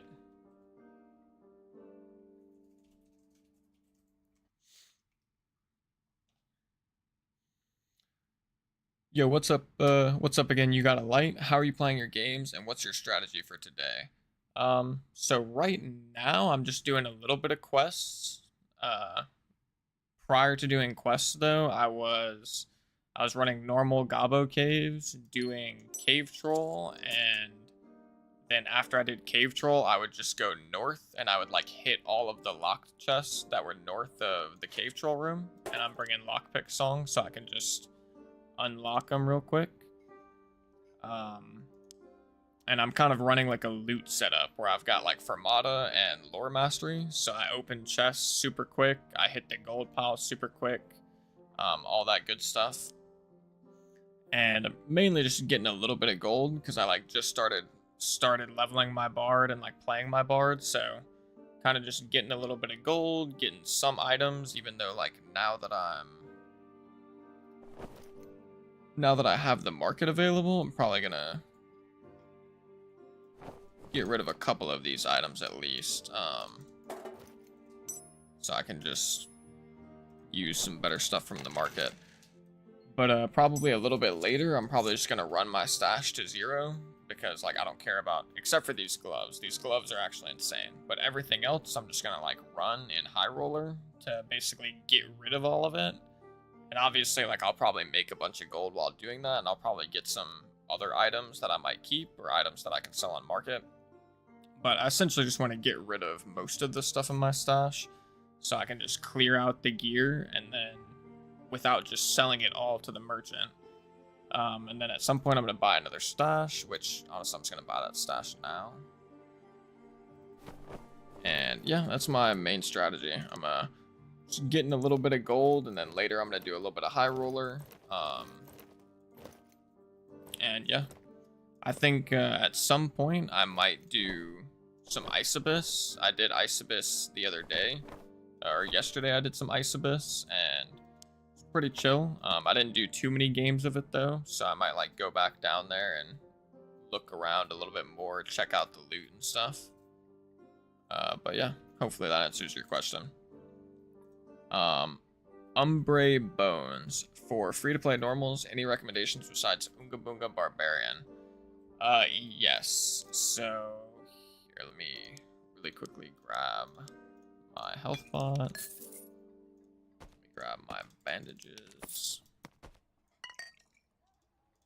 So for normals, currently what I would recommend is Barbarian's good. Rogue is bad. I'm just gonna be blunt. Rogue is not good in normals. Like, let me caveat this really quick. If you're looking to PvP, like I'm gonna base everything I'm about to say is based on if you're trying to PvP. If you're just trying to loot, I can like maybe touch on that a little bit as well, but this is for PvP. So Barbarian's good for PvP. Rogue is bad. Fighter's good for PvP. Ranger is okay at PvP. It's better if you're like really good at the game. If you're new to the game, not a good class to play. Wizard is same as Ranger. It's not really bad, but if you're new to the game, it's gonna be really bad and it's gonna feel really bad. If you're really experienced, you can make it work pretty well in normals. Cleric, not bad in normals, but you're going to be really slow, so people can just kind of run away from you. But if you do get into like head-to-head melee fights and you buff yourself up before the fight starts, very strong. Bard, I think, is like probably one of the best classes in the game for solos right now, and that includes normals. It's super good at looting, super good at PvP. All in all, like strong. It is complicated to play. It's like a different type of complicated than Ranger and Wizard. Like, it's just complicated in the sense that like you need to know your buffs, you need to know how to set up your music wheels to like be comfortable. You need to know what songs are good, like what songs you should run. Warlock is not too bad, not too good. It's like middle of the road.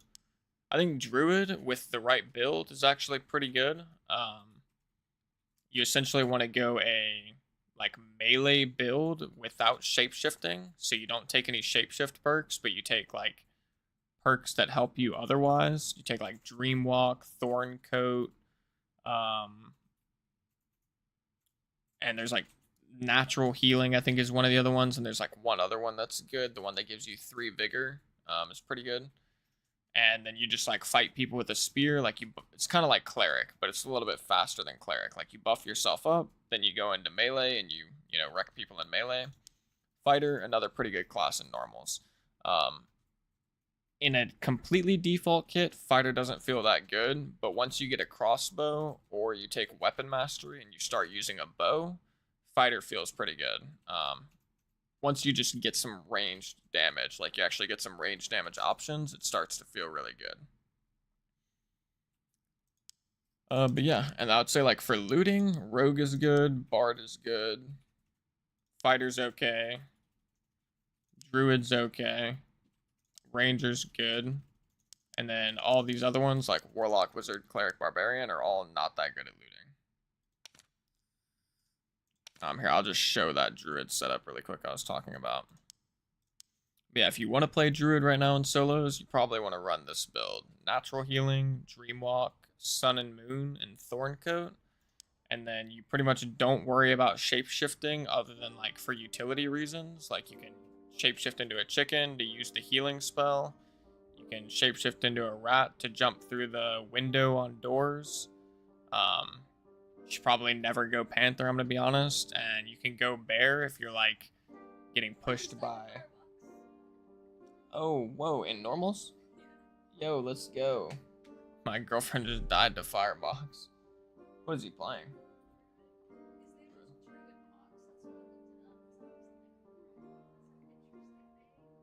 Interesting. But then yeah, and these are the spells you'd want to take. Nature's Touch, Restore, Barkskin Armor. And then I think you want Thornberry and Entangling Vines, but you could maybe go something else here, but I do think these are good. And you basically just want to buff up in this order, 1, 2, 3, and then you just go into melee. The first time you take damage, it's going to proc your Dreamwalk. As soon as your Dreamwalk's procced, you just want to recast these buffs.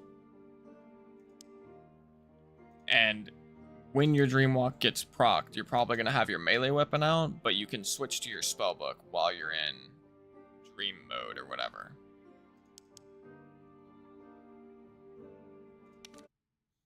And no problem, got a light.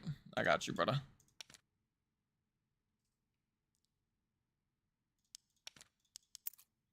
Yeah, something I would say about Ice Abyss from the little bit that I ran it yesterday was that the loot seemed pretty good. Like, in my opinion, I felt like I was getting like a lot of blues and like okay. Actually, I'm not sure about the treasure. Like, I don't know if I got much treasure, but like I was getting like okay gear. Um, but the main thing I noticed is like there were nightmare mobs.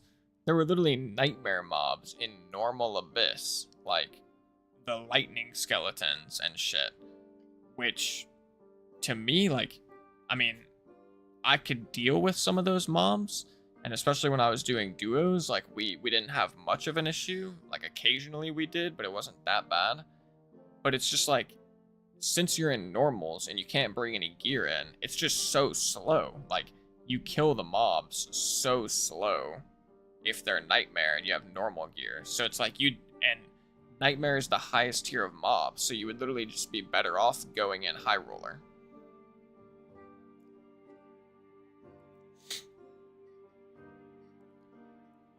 Yeah, I got you, Umbre. Yeah, it's rough. This game is not the most new player friendly, but I can assure you, like, at least from my perspective, once you get over that hump and you start being the one that's wrecking other people, it is so much fun. It does just take a little bit. And yeah, exactly. Gotta like I would spend most of the Ice Abyss match clearing like 2 to 3 modules at most.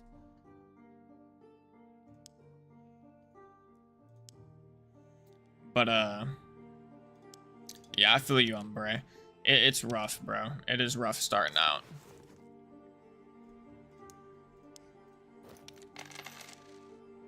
No, I missed the Frost Caves, damn it. Need to go back there for some more quests.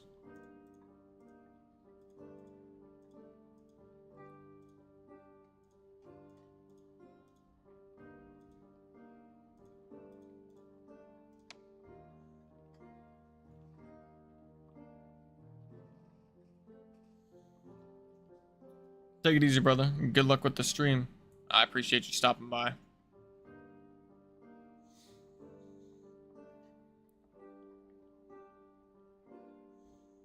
And yeah, I'm trying to think if there's like any, like, unfortunately, I'm not much of a duos and trios player. Like, I know how duos works, and like I'm good in duos, not that good in trios to be honest, just because I don't play crypts much at all. But I'm trying to think if there's like some tips that I could give that are like specific to duos and trios.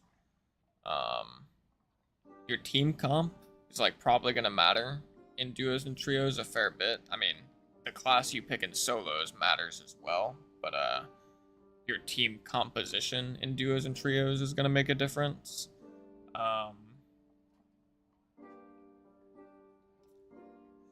Yeah, outside of that, it's like hard to really give any quick tips. Like PvP in this game is pretty complicated. Like the mechanics aren't that complicated, but there's so many ways you can get an advantage for yourself or put yourself at a disadvantage. And that's a lot of what fights are about. Like getting the high ground is an example. Like if you have high ground, you're going to have a big advantage. Doing damage from range before you actually engage in melee, big advantage.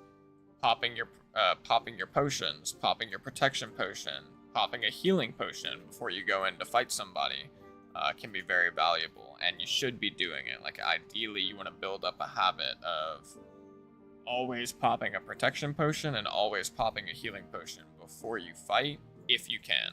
Obviously, you can't always do that, but when possible, you should.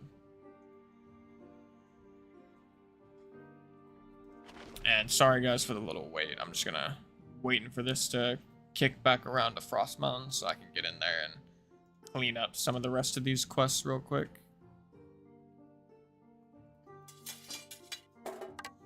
Clean up my stash really quick while I wait.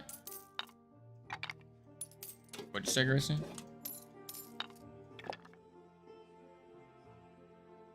What?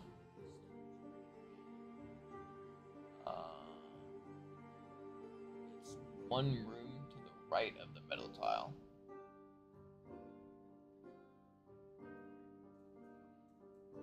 It's the room that has the goblin mage and the 2 goblin swordsmen next to him.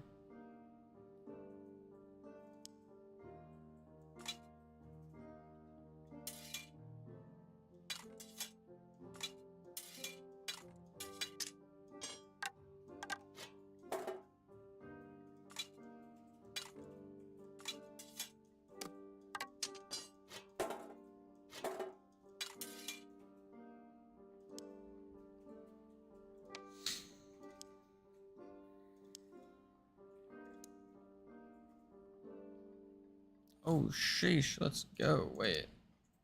I already unlocked. They changed that. I already unlocked survival bow and crossbow from Just the greatest chef in the world. the squire now after doing that one woodsman quest. That's dope. Yo, Peta, thanks for the subscription, brother. I don't know if you're in the stream or if you're just watching one of the videos, but still appreciate you. Either way it goes, still appreciate you. Oh, this is what I can do. Oh, sheesh. Legendary. Let's go. These are all kind of poopy options, though. I'm not gonna lie. I'll go with the light gauntlets. They're the best option for selling, anyways. I'll open some reward tokens while I wait for the thing to go around. Padded tunic. Okay. Sheesh. I'm getting some good rolls. This is crazy. It's gonna be the best. Heavy gambeson. Ring of Vitality. Extra rapier never hurts. Let's see what we got. That is bad, unfortunately. That is not horrible, but like I don't really need it. That is not great. That is pretty saucy. I'm not gonna lie. That's going right, yeah. That's gonna be in my early biscuit. And these got shit rolls, unfortunately. Still legendary light gauntlets, but they got horrible rolls for... I mean, they're like actually okay for cleric, but I don't think clerics ever run light gauntlets, really.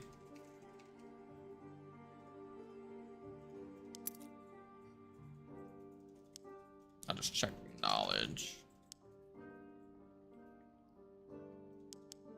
Yeah, I'll just throw them up there for $6.99.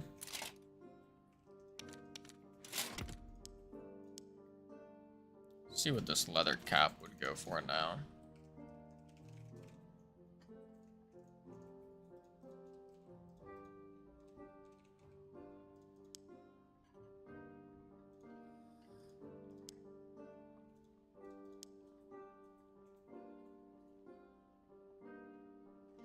I'm gonna keep holding on to it. Alright, we're hopping back in now. Yeah, this is not great, so I'm just gonna sell this. Actually, I'll keep it for now, I suppose. Just put it as part of this kit. Yeah. Why? Why don't you just look it up, man? But I don't think I lied. Stone Graves, eh? Go to YouTube.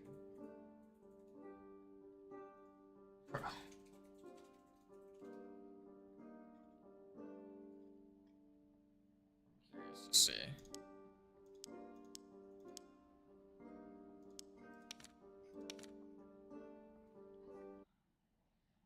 That's the room to the right of the middle room.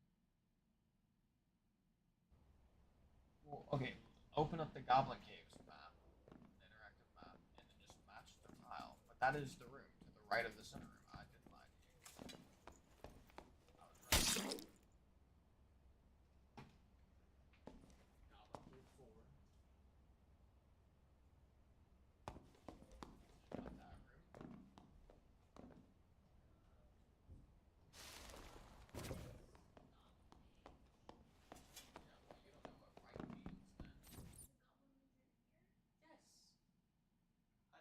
Goblin mage that has the two swordsmen right next to him. Yes, you do. When you go in there, you're gonna feel dumb. You've probably seen them like a million times.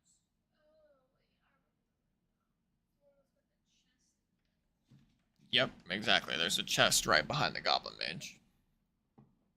You trying to say I lied to you? You over there goofing.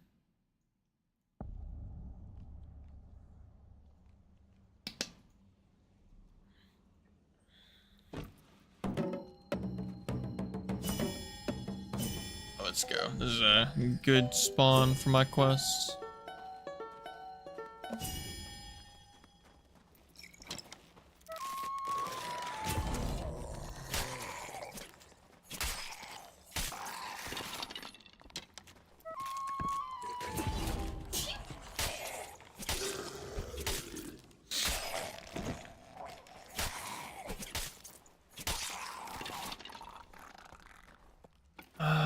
don't want to aggro the champion, so I'm just gonna survival bow these frostwalkers.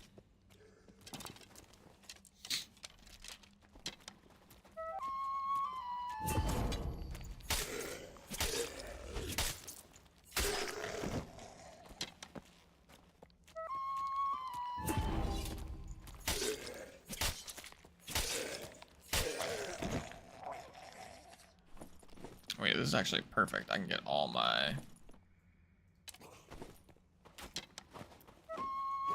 Literally get all my frostwalkers from this room and one room over.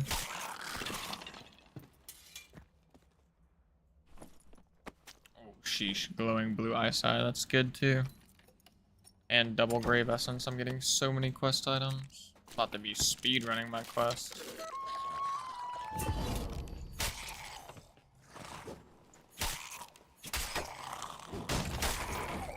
I can't hear anything you're saying.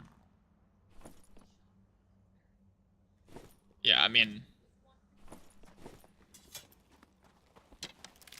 Yeah.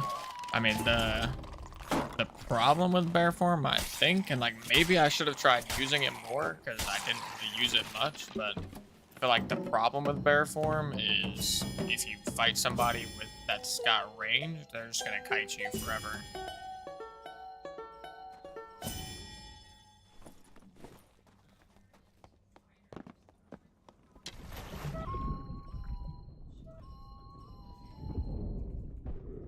Was the fight close or not close?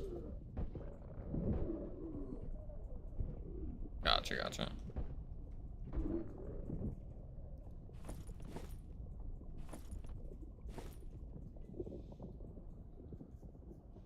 Yeah, maybe I'll give Druid a little bit more of a try and just try some more bear form, because I don't think I fought anybody in bear form.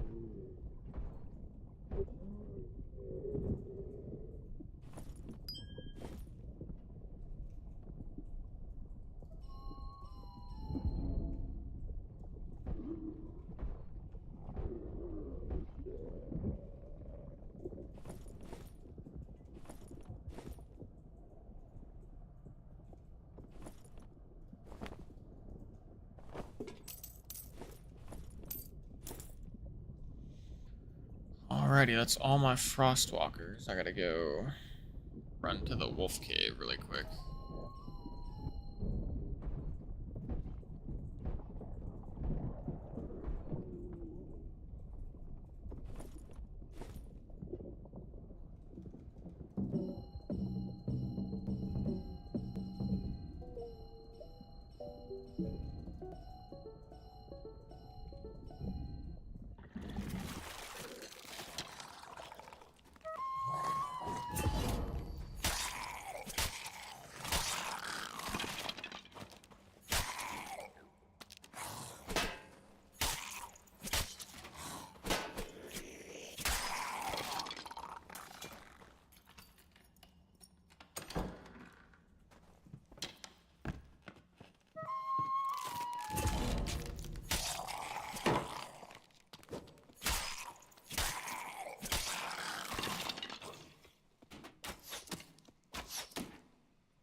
Need the dagger for a quest.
Alrighty. Got the wolf cave. I'm actually just gonna grab this lion's head just over here too.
Yo, what's up, Polile?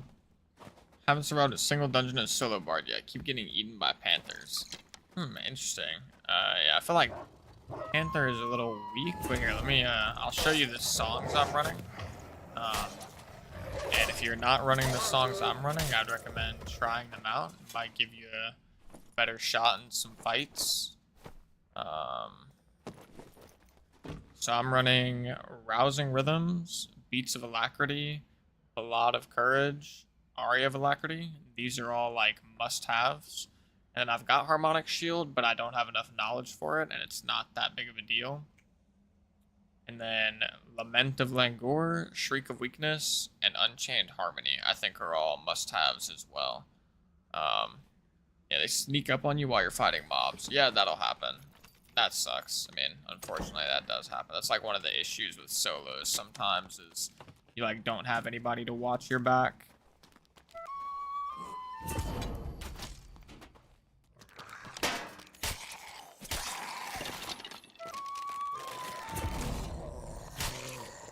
Also, I would highly recommend when you get a little bit of gold, buying either a survival bow or a crossbow from the woodsman. And in my personal opinion, I think the survival bow is much better, but it is a little bit more complicated. Also, if you do the first woodsman quest where you turn in 5 campfires, you can also get the survival bow or the crossbow from your squire for free, which the squire merchant is like how you set up your default kit. And I think I got all the quests I needed here. Or yeah, I'm pretty sure I did all the quests I needed, so I'll just go ahead and extract. And yeah, if they're dying after, then that's just goofy. They're essentially just griefing your run. I mean, they're griefing your run and their own run.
Yeah, and if they're in rat mode, they'll literally get one shot by like anything, so that's pretty funny.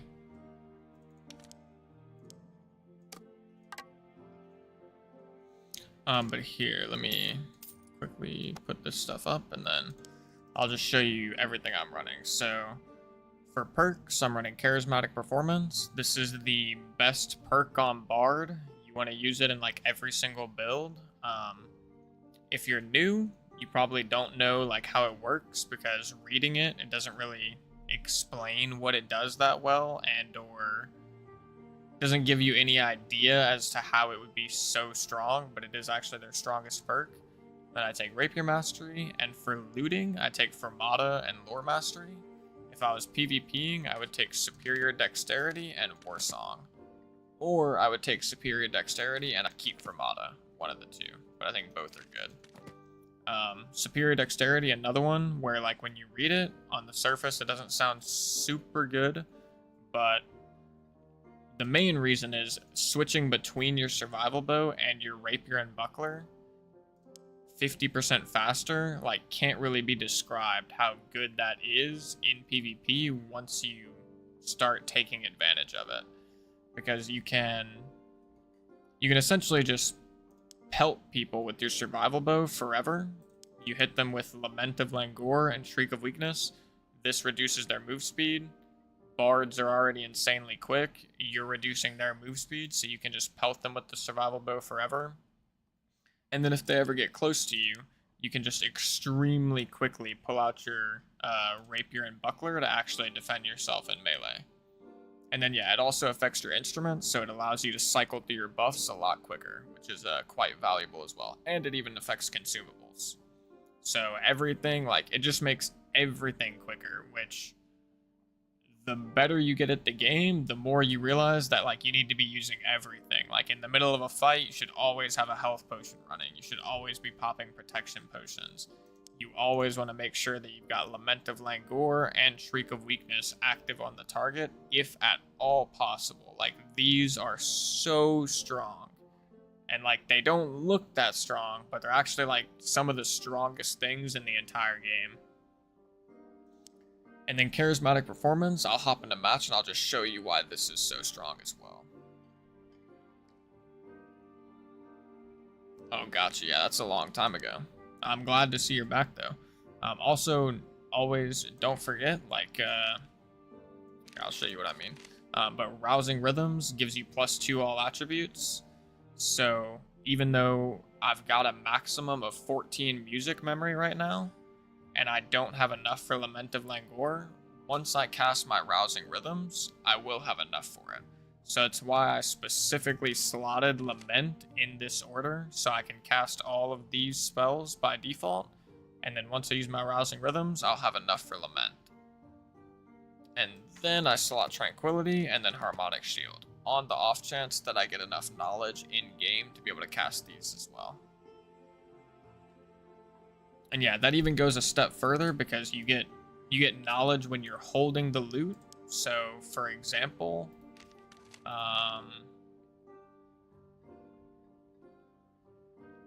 like what I could do is, like, let's say I went this, right? I took Tranquility and now I'm at 14 of 14. If I slot Lament of Langor next, I'll be able to cast this because of Rousing Rhythms. And then if I slot Aria of Alacrity, I'll also be able to cast this because I need to use the loot to cast it, and the loot is going to give me 1 extra knowledge. So you can I mean, yeah, essentially you get 1 extra music memory from the knowledge. I'll just say, as a new player, it's completely understandable, but you definitely want to get away from Encore as fast as possible, because as much as it sucks, all of the Bard's skills are actually really bad. These two, like Dissonance and Party Maker, are completely useless. Even though Dissonance is, like, kind of interesting, I guess, but it is useless, really.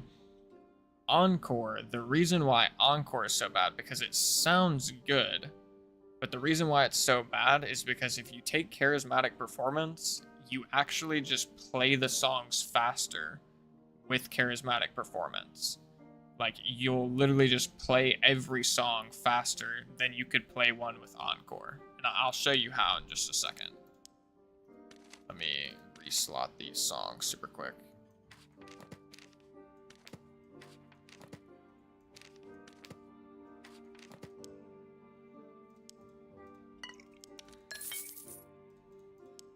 So you're literally always better off. Essentially, you're always better off taking Music Memory 1 and Music Memory 2.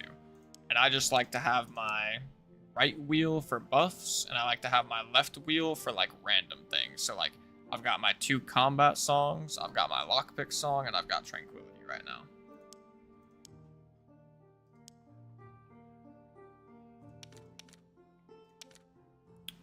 Or actually, I'm gonna wait. I'm gonna do Goblin Caves anyways, so I don't need to rush.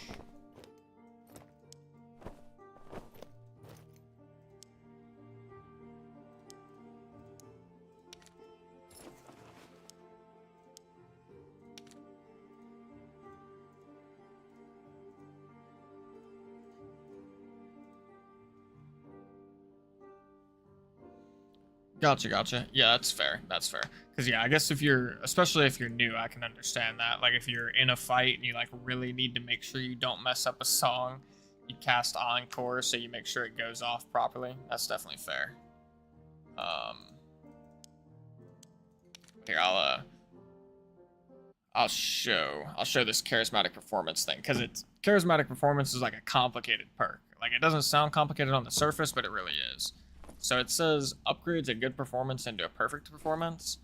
What this really means, since you probably don't know, since you said you played, the last time you played was before Bard was out, it allows you to skip notes. So I'm gonna skip the first note of my song, but it's still gonna be perfect.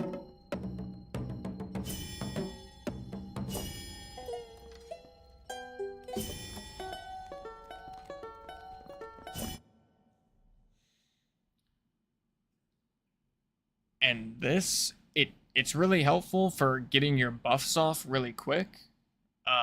Like, you can cycle through your buffs super quickly. And also, like, when you play the song that way, it's just faster than, like, even using Encore. But it's mainly valuable for your Shriek of Weakness and your Lament of Languor, because it allows you to, like, apply those debuffs to enemy players in the middle of a fight. Hey, if you do run into me in the dungeons, just like throw your arms up in the air, or, you know, crouch spam at me or something, and like, I'm not a mean dude, especially because I'm in normals, and like, I'm not trying to like bully new players and like make them not want to play the game. I want there to be more players, trust me. Oops. But yeah, being able to use Shriek of Weakness, skipping the first note, is so strong.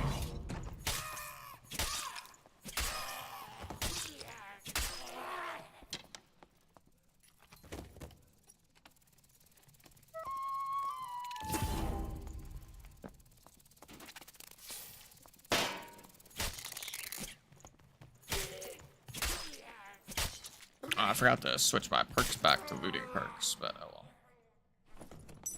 I need goblin ears. I need 4 more. Goblino ears. Where are the goblino ears? Yeah, no problem, brother. No problem. Lantern shield, not bad.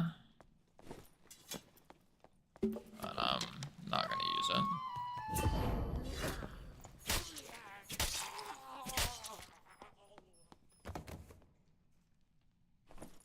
No goblino here. I'm gonna still go do troll though, even though I want to get the goblin ears. I'm still gonna do troll.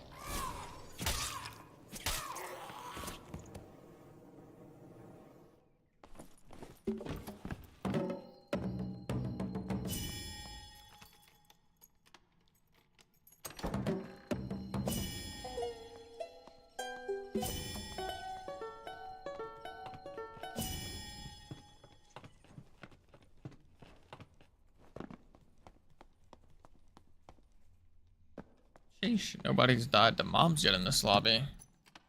It's crazy. People are getting better.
Woo.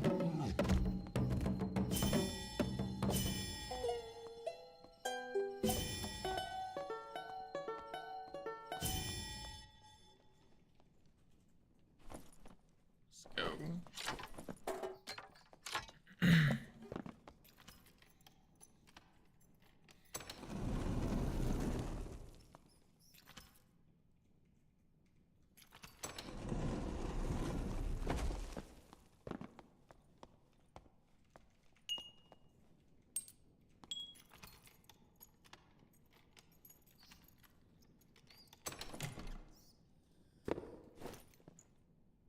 I need that for the quest.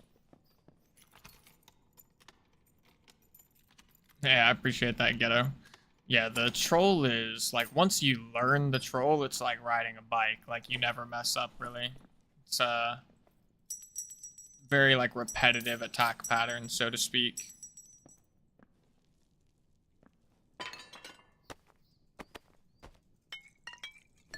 It's pretty much, if you stay on his, or on the left side of him, it would be his right hand, but if you're on the left side of him, he can only do 2 attacks. One is like a little horizontal swing.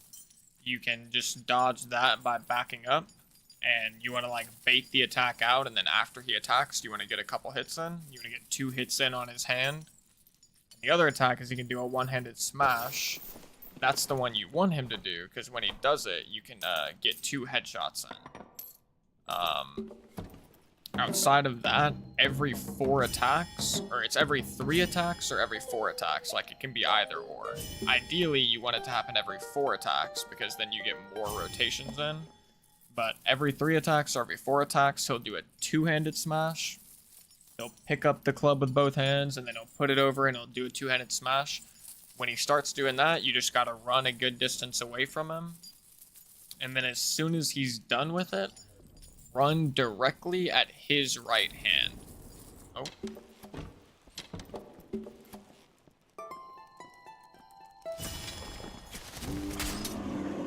Oh, this is probably a firebox. No, I'm stuck. Bro, I'm actually stuck. Wait, this is so cringe.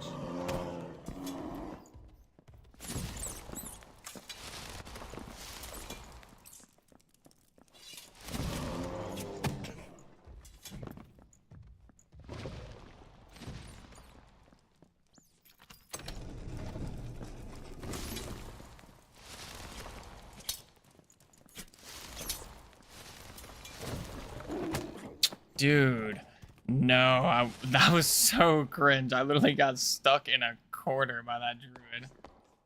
That was not fun.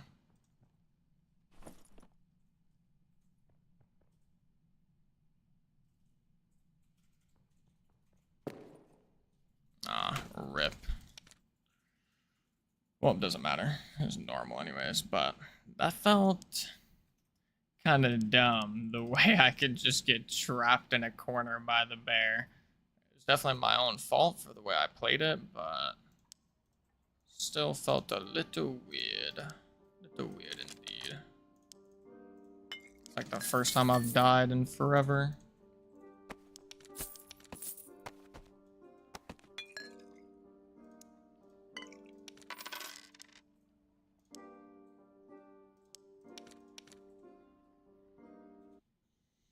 He actually seemed like a pretty good druid player, though, to be honest. The way he was... No, it wasn't Firebox. I assumed it was Firebox because he just seemed like he was playing really well. But, yeah, it was not. He essentially just, like, ran into the room in rat form. And then when he got close to me, he just swapped to bear and just trapped me in a corner with bear.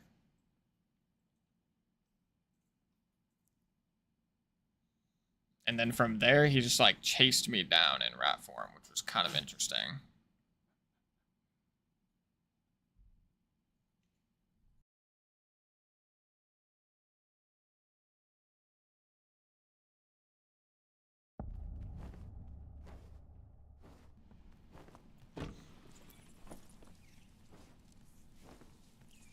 Actually, wait, I'm gonna ditch these consumables.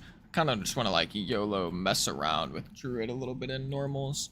Want to just like run at people and like try out the shapeshift strategy with bear form, because it does kind of seem like bear form might be better than I thought if you like are playing around it really properly.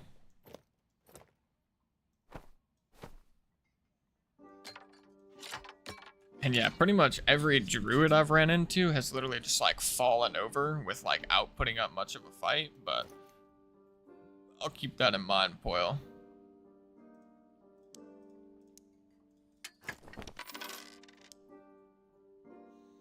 I feel like in almost every scenario, I would have won that fight if it wasn't downstairs in the boss loot room. Granted, the way that guy played around rat and bear was pretty smart, but like if he's in bear form and we're not in a closed space, like he should never be able to catch me because he's so slow. I'd just be able to like kite him with the survival bow forever, but I was also not really paying too much attention and he kind of just like got the jump on me a little bit. But I'm definitely gonna try a shapeshift build myself really quick.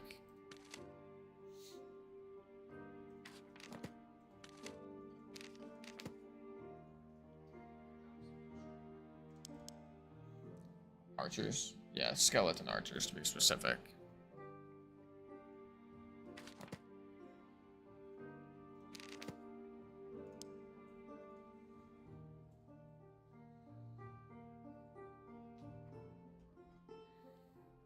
No. So that extraction pick does not work on every map. On other maps, it's going to be different. But here, I'll link something in chat really quick.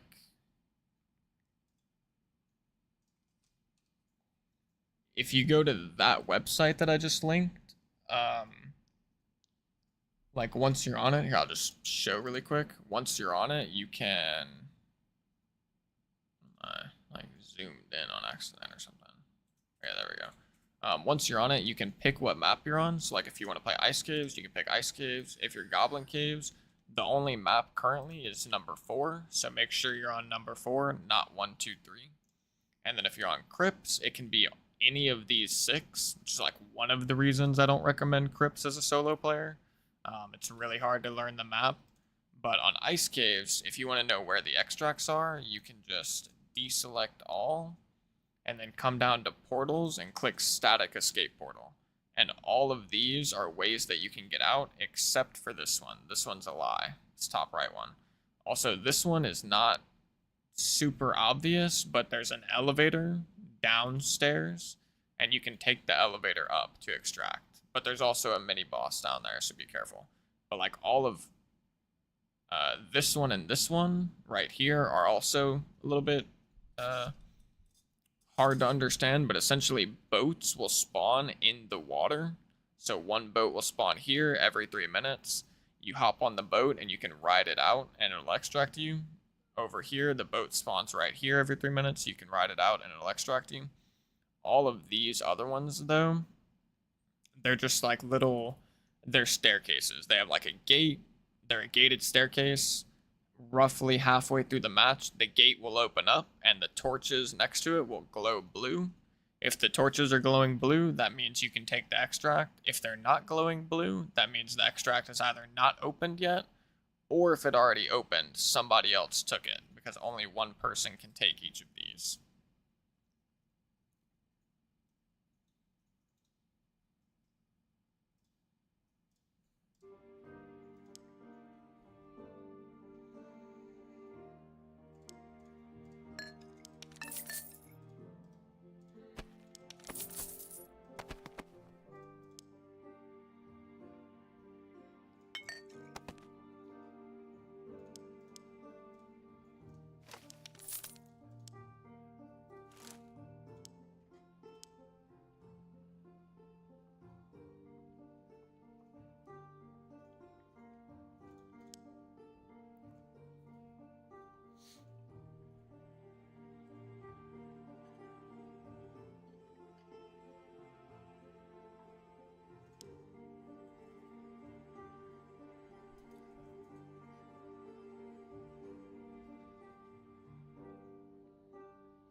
Yo, what's up, Avery? And yeah, I literally just I just swapped off Bard. I just wanted to like mess around on Druid for a quick second. I'm just gonna like run at some people in normals and try out a different Druid build real quick.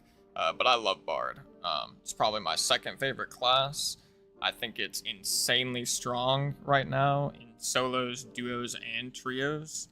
I also just like the playstyle. Like, once you get a survival bow, and you're using a survival bow as your secondary, you're using a rapier and a buckler in your main slots, and you really master the dance of like doing damage from ranged as much as possible, and then going into melee when it makes sense. That class is arguably the strongest class in the game right now in solos, Bard.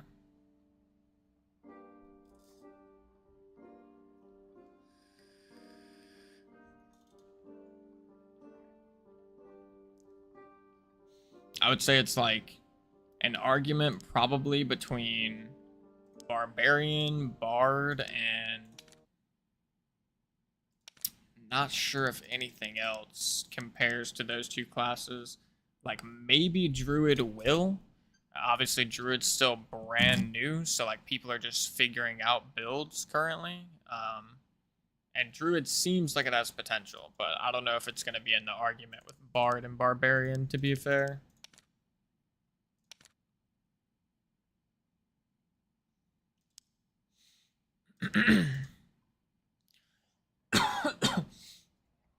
But yeah, this whole stream up until like literally a minute and a half ago, I was playing nothing but Bard and had some insane games. I didn't die once until just last match. I died to a Druid, which is like the reason why I hopped on my Druid real quick, because I wanted to try out the build that the guy killed me was using.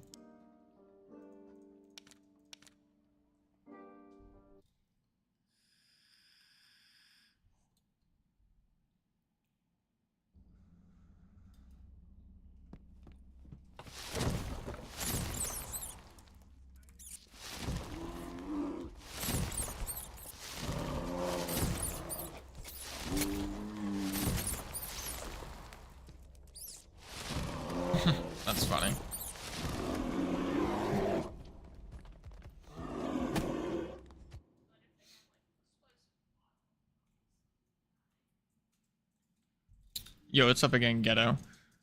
For the Bard, I choose Adventurer Boots. Dexterity, which is what the Adventurer Boots give, they give you attack speed, but they also increase the speed at which you play your songs. And finally, the Adventurer Boots give 2 more move speed than Heavy Boots, so I like Adventurer Boots more. I think they are better. Strength is a good stat for Bards, especially if you're like looking to PvP, but I think it's a little bit less valuable than Dexterity. Dexterity is just like really good up until a certain point. Once you've got about like 30 Dexterity, you don't really want to get too much more. But until you have 30, like Dexterity is probably your best stat.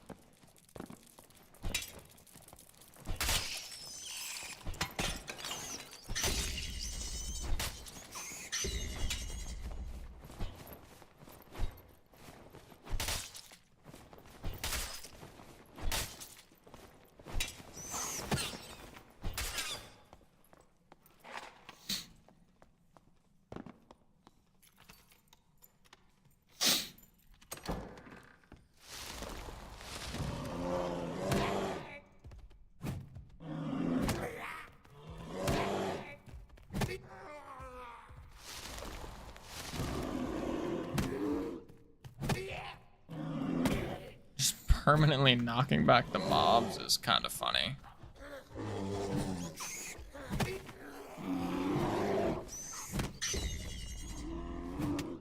Wait. Oh, I was about to say, where did that bat go? The bat gets like knocked down. It's kind of funny.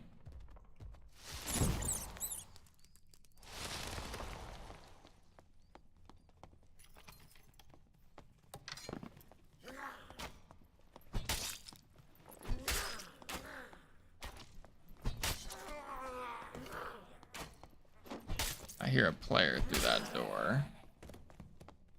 Pretty sure. Yeah, I do.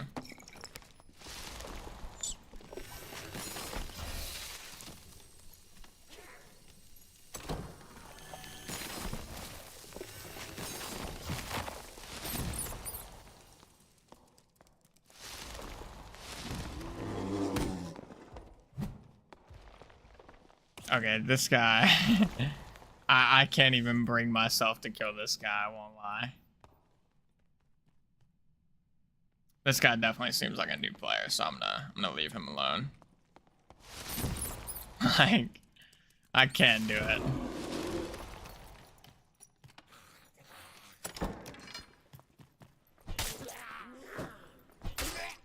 Huh? You can double jump. It's like, it's not really flying, but they added something, yeah.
Whoa.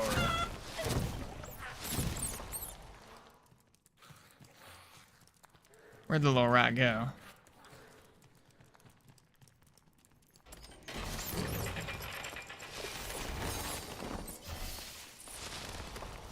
let me go bear.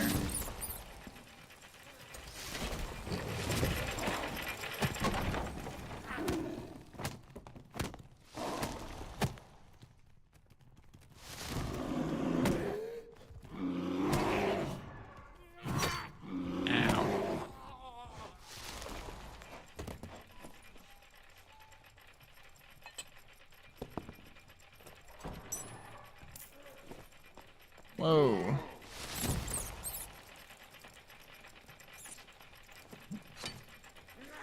No way homie's gonna hit me with that axe.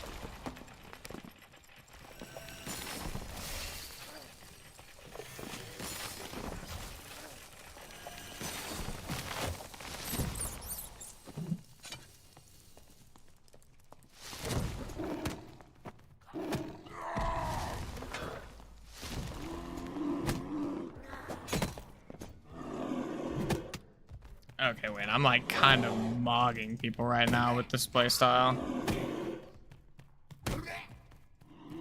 Maybe this is better than I thought. I'm not sure.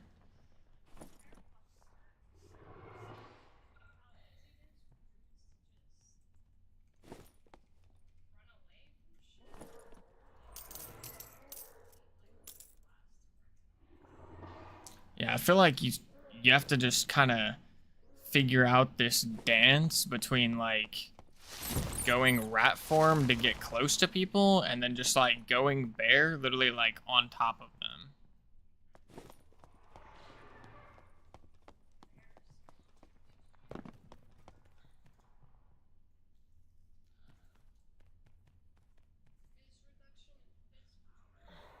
Yeah, no, that's true. Don't want to forget that.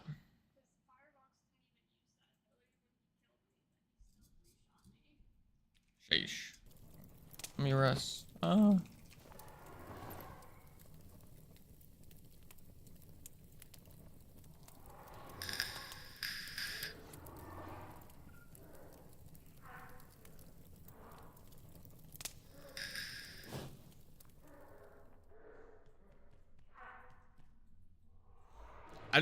I could just imagine though, like you're running a giga juiced kit and you like go into rat form and you just get one shot. Like how bad that would feel.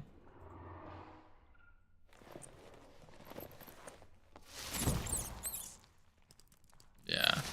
Like I'd just be so afraid going into rat form with a good kit on.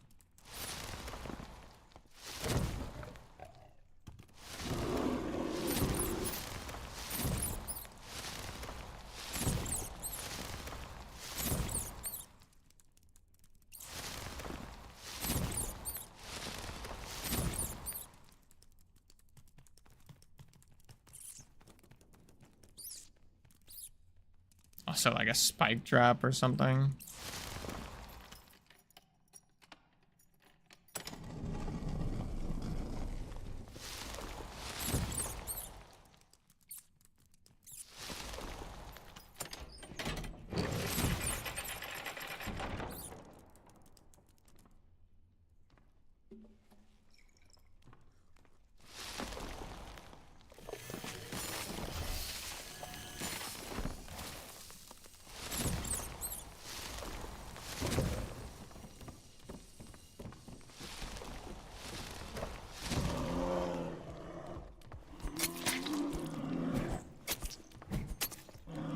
Can't even get through this door.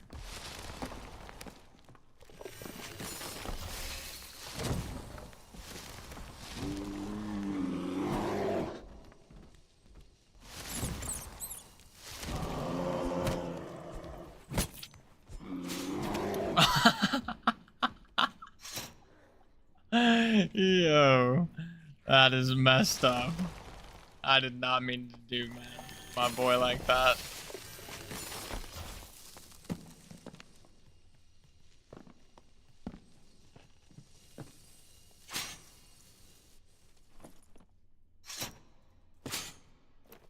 That was like too perfect.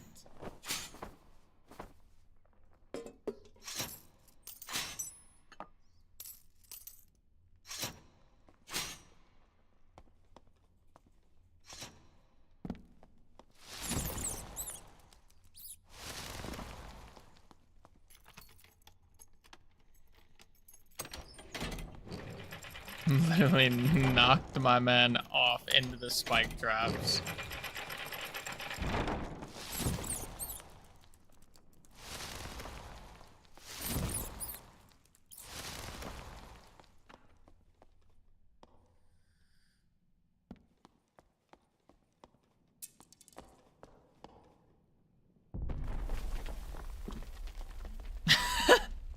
This guy looks scared.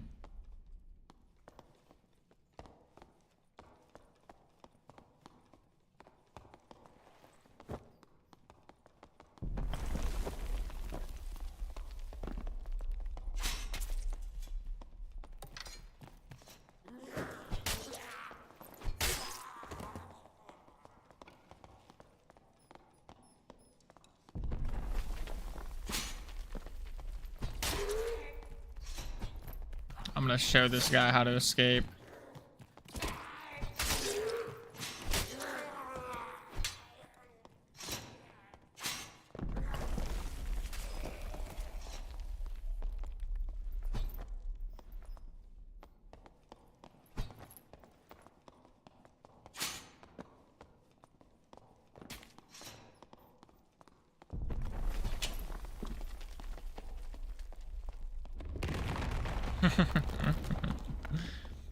Goodbye, good friend.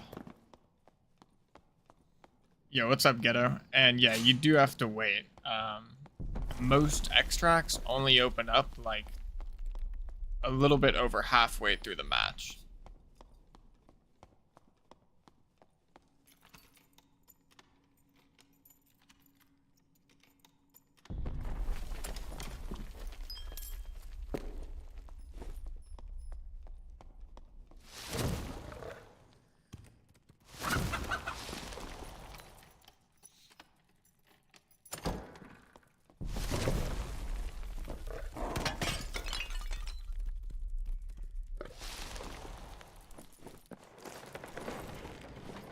Just the greatest chef in the world. Yo, what's up, Dead Skill? Appreciate the subscription, brother. Really appreciate that.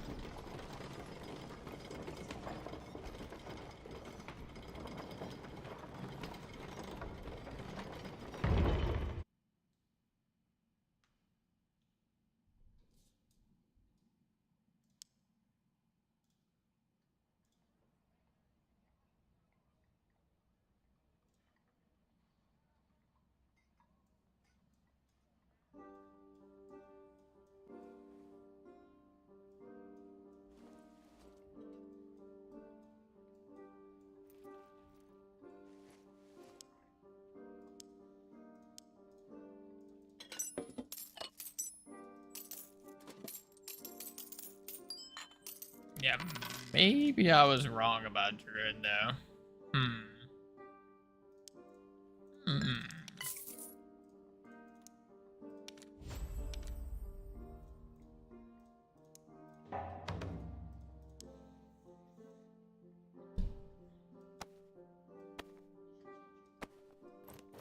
I mean, I think I'm probably still about to go back. I mean, it's a extra thick pelt. I got it from a wolf. Woof. A wolf. With the wolf. But I'm probably just gonna do like one more match as Druid. I might even actually, yeah, just for goofiness sake, I'm actually gonna throw on like a kit really quick and run into High Roller and see how it feels.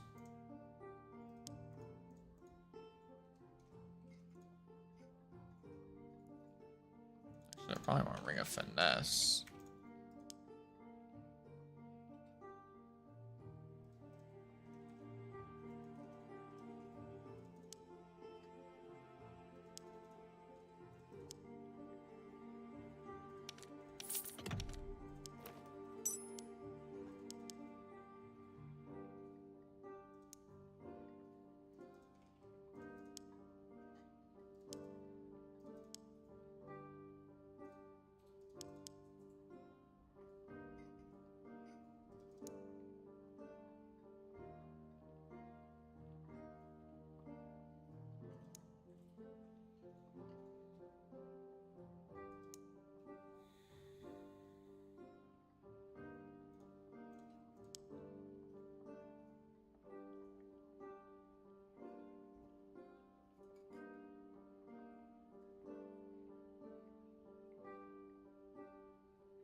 Oh, wait, chicken's got a triple jump now. I don't know if they changed that overnight or not, or maybe I just didn't know.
Yo, it is so hard to hit this guy.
Oh, I suck.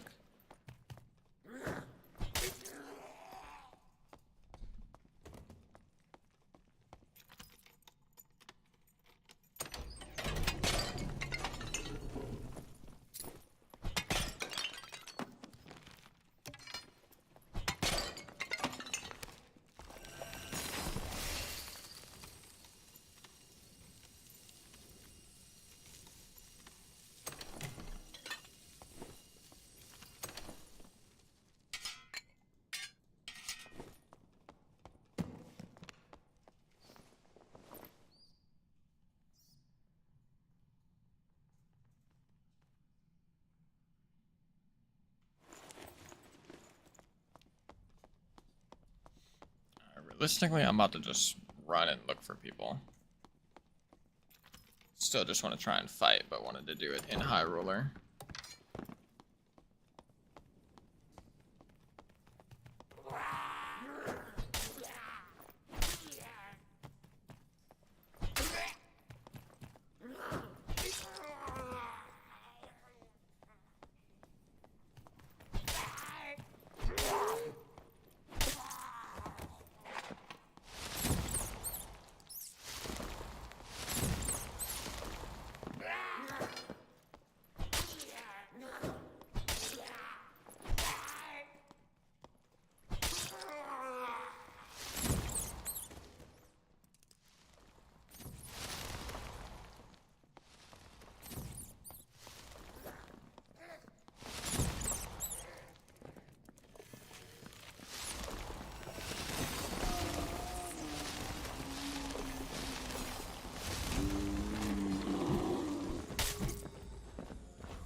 I literally could not turn into bear. That was annoying. Oh, this is a freaking nightmare mummy.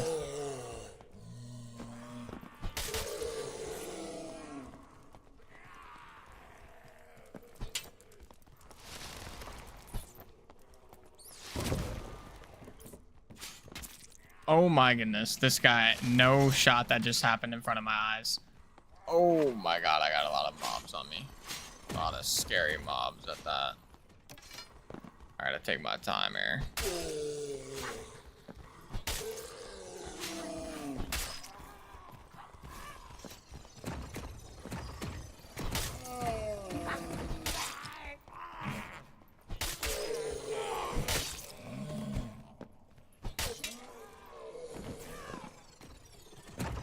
Ow.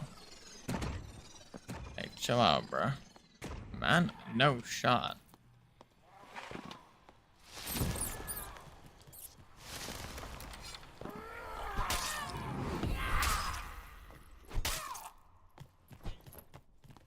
Oh, Lord. Oh, he's doing it again. Okay, thank goodness.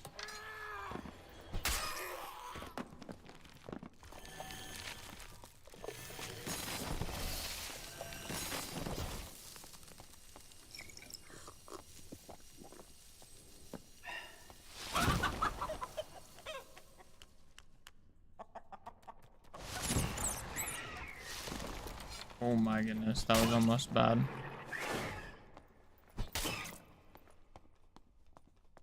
What does this guy have? Oh, okay. This guy had a little bit of stuff for me.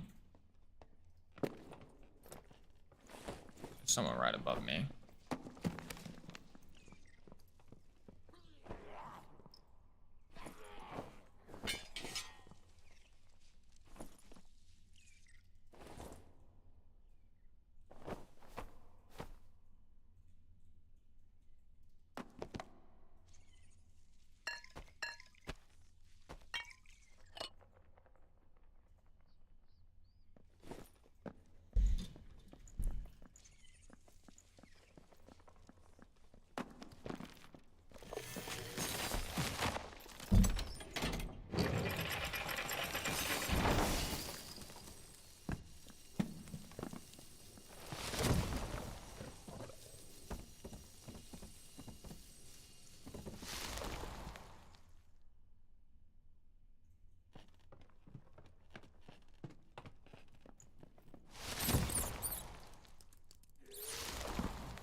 Wait.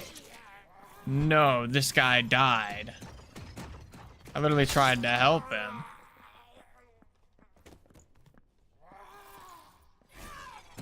Yo, what's up, Marvin?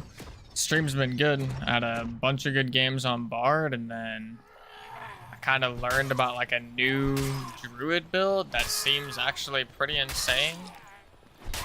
It's not the easiest to play, but kind of seems pretty strong right now from what I've used so far, so I just wanted to give it a little test. And I've literally just had 2 people die in front of my eyes this match. One guy was a druid that died because he was in rat form and just ran over a spike trap and instantly died, and then this guy just died to mobs.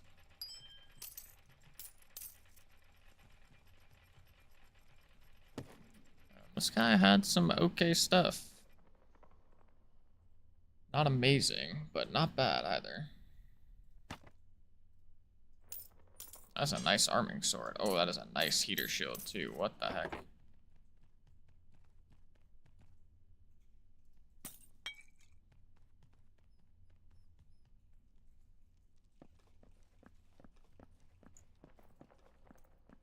I don't even have any more space, really.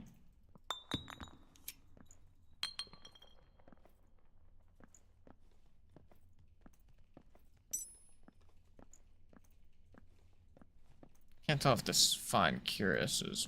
Wait. Look as add magic damage.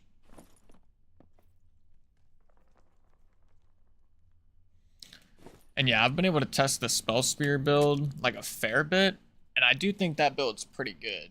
I don't think it's as good as this one though, probably. And like, I guess the Spell Spear build, like I feel like it's got some bad matchups in solos, but I do still think it's pretty good. But the build that I'm running right now, it's actually a shapeshift build, but it just doesn't use Panther. It's just like, you basically just go between rat and bear, and you just like run up to people in rat form, and then you just swap to bear on their head and just box them. And if they run away, you just like go back rat, catch up to them, go back bear, just repeat.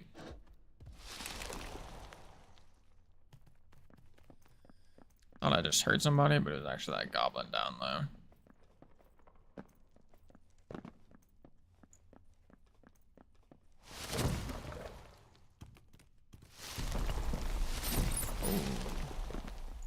I don't know if I'm gonna take damage from that or not, so I definitely don't want to stay in rat form.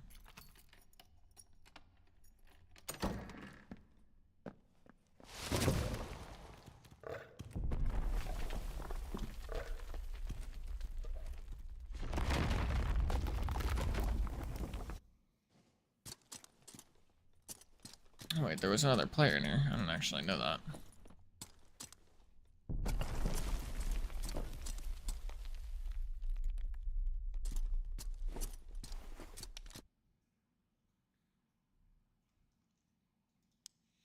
The one problem with this build, I will say though, is that it kind of relies on rat form a fair bit. So if you're wearing like a juiced kit and you ever just get smacked while you're in bear form, it's gonna like feel pretty horrible.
Yeah, definitely agree with that. Definitely agree with that.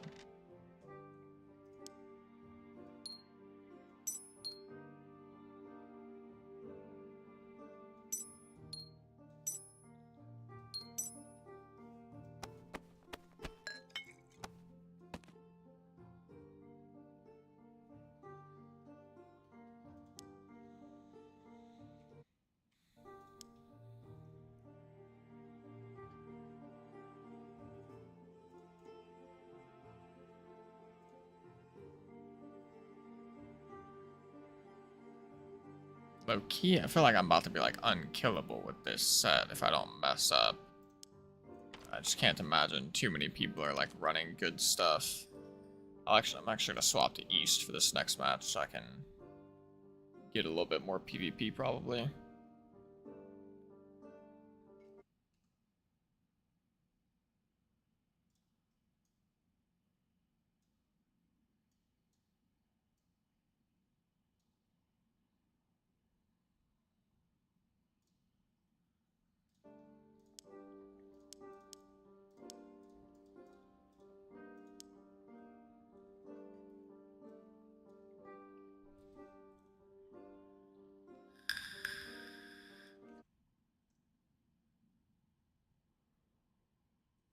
Yeah, I think after this match, like, regardless of how it goes, I'm probably gonna swap back over to Bard right after this.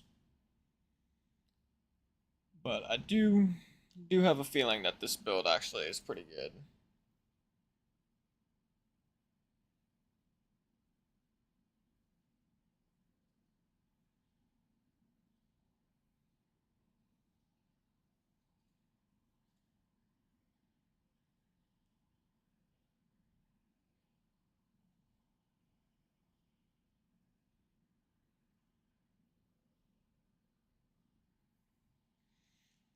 Definitely a little bit weird though, if I'm honest. Like the whole rat form thing and even bear form, like both just feel a bit weird.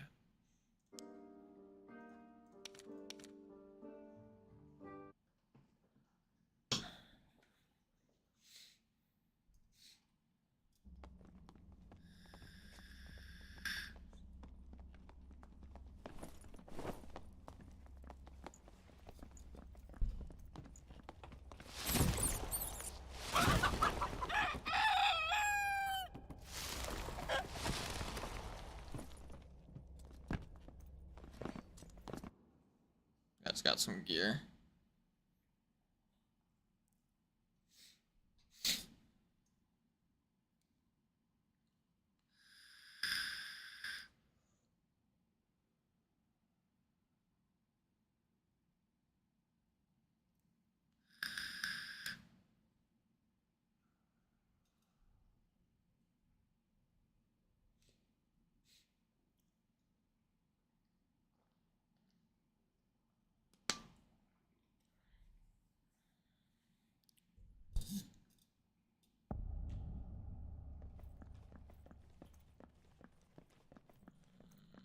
Not a fan of this one.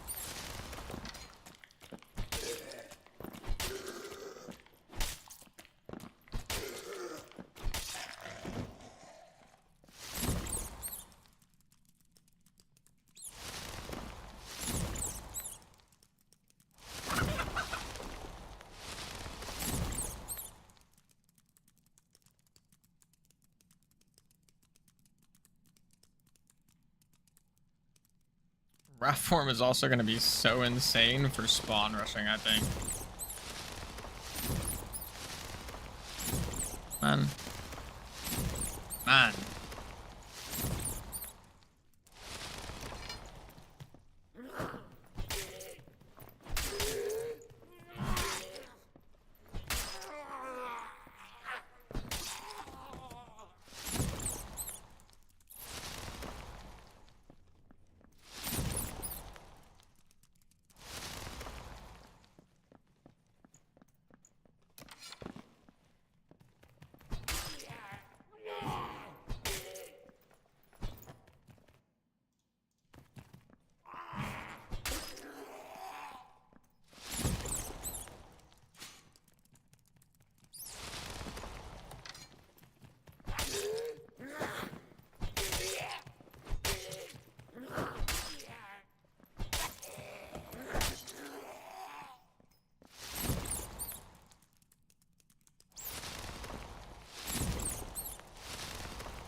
Dude, this guy's running away again.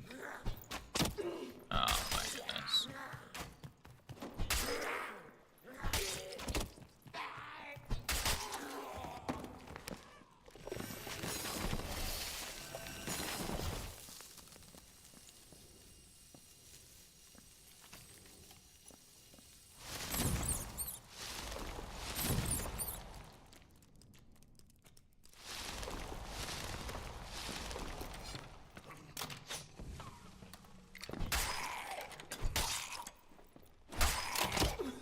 Oh my god, that did a lot of damage.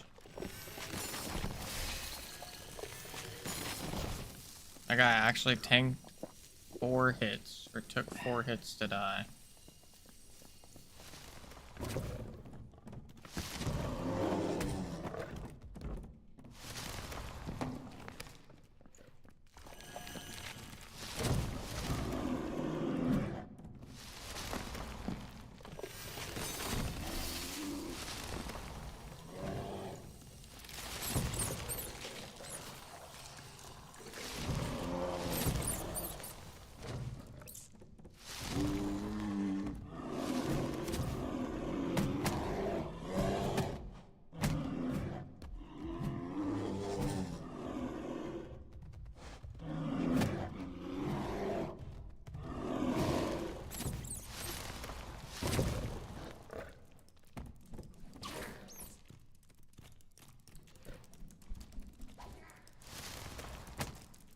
No way that hits me, bro.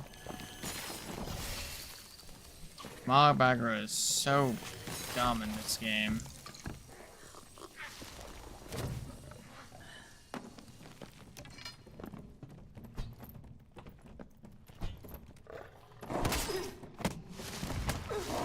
Yo, let me turn into a bear for the love of God.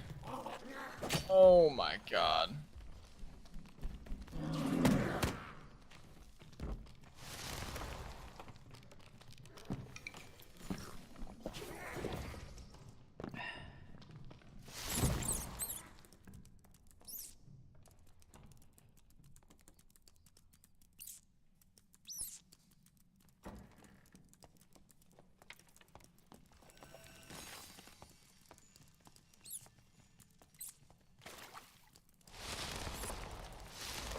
Yo, let me change forms, please.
Yep, and that's why this build is whack.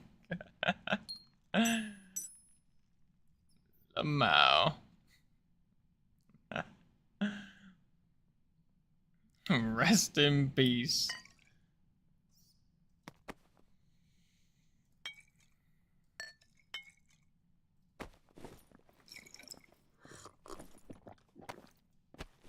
This guy didn't actually have that great of stuff, but none of it's bad either.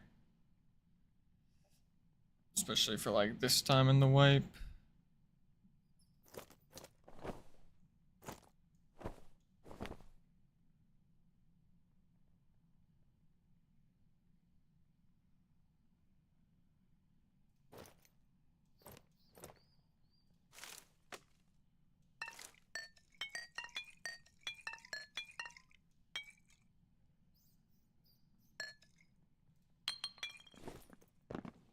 Alrighty, well, that was a fight.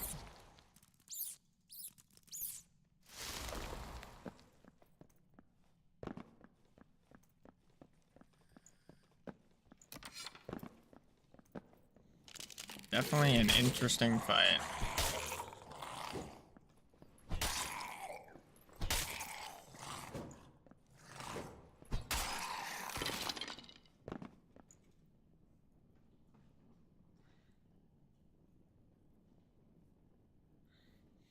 And like probably the worst part for that guy too is I'm pretty sure he shapeshifted in time, but his shapeshift just like failed, like it does all the time. So then I actually was able to stab him while he was a rat still.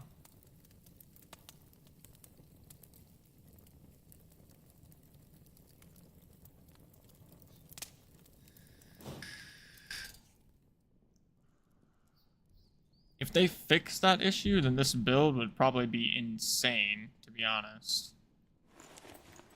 Still weird, but probably insane.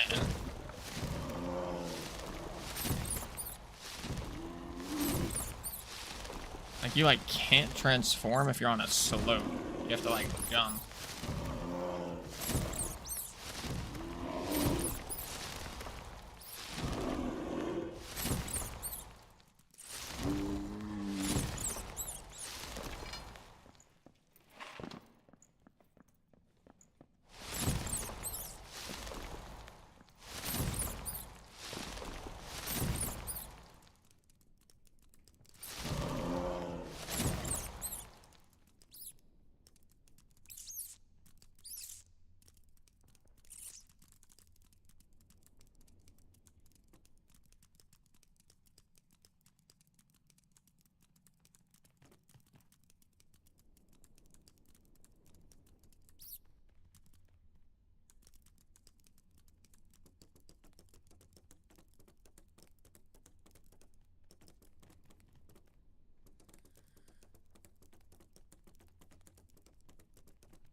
So yeah, it seems like the strat is to, like, start your shapeshift and then jump.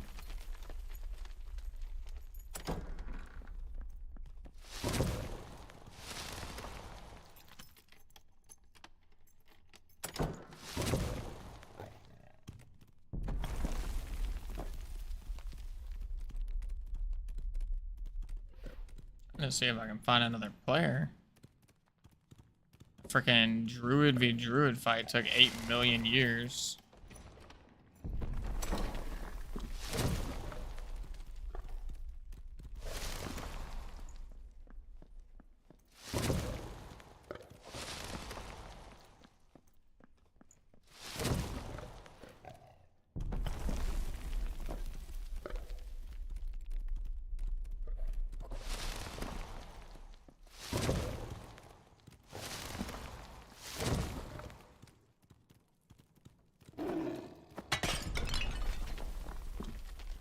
Somebody took this rope.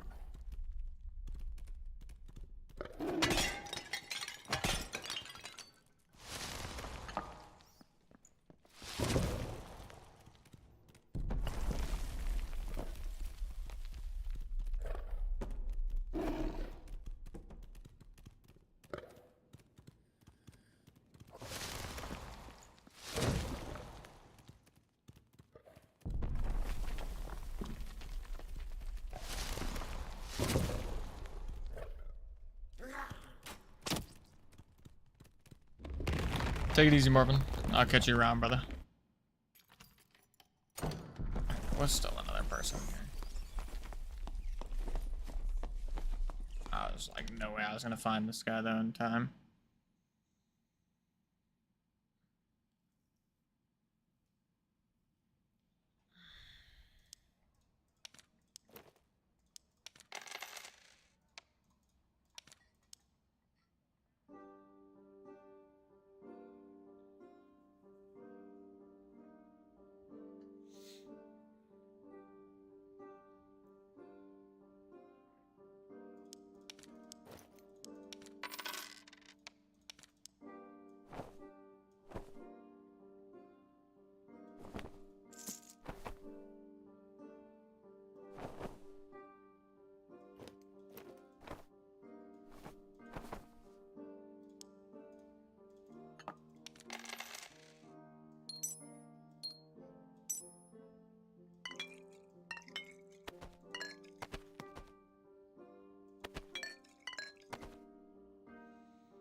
I'm gonna swap back over to Bard though.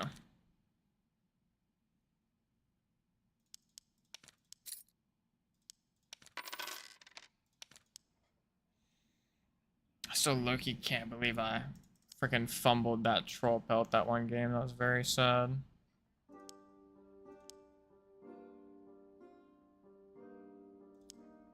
Okay, I'm probably going to run some high roller now on Bard.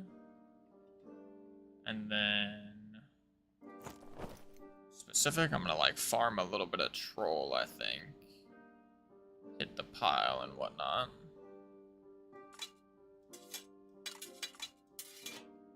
I'm just gonna run my stash to empty to some extent.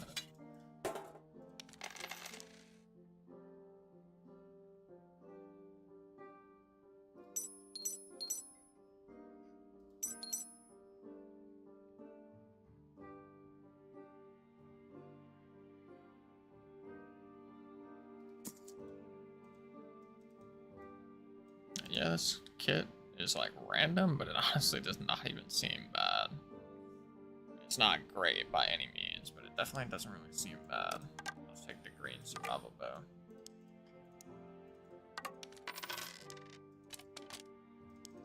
So let me look survival bow prices really quick. Maybe I'll just get something better. Oh wait, yeah, hold up. So cheap.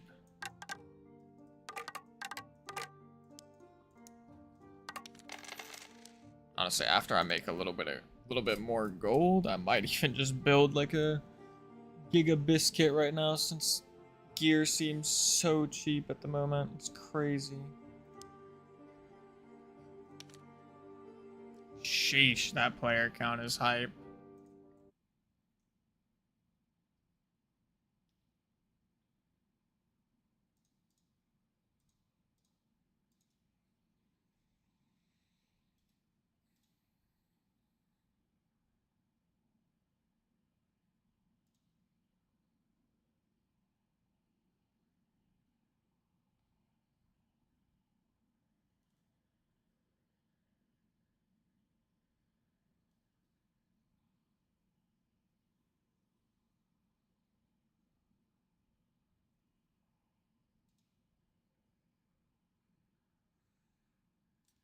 Yeah, that video from yesterday is about to be my most viewed video. Whoa, wait, when did this happen? My in-depth Warlock guide, like, popped off randomly. Yo! Wait, this is crazy. My in-depth Warlock guide video has gotten 500 views in the last 2 days. Even though I posted it, like, forever ago.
Also, the video from yesterday has 82 likes, which is kind of insane. Mm. We'll see.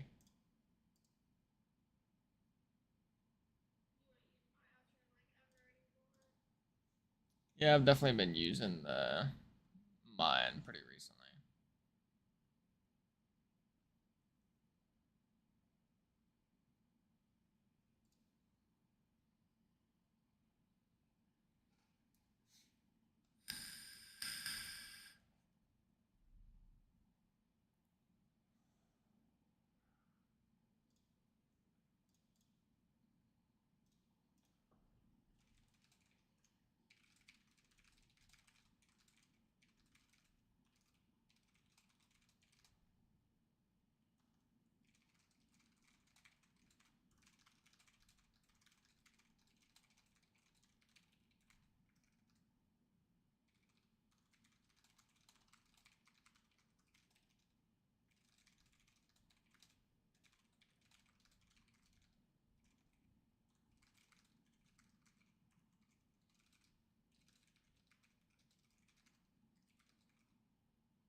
Oh, it's already my most viewed video now.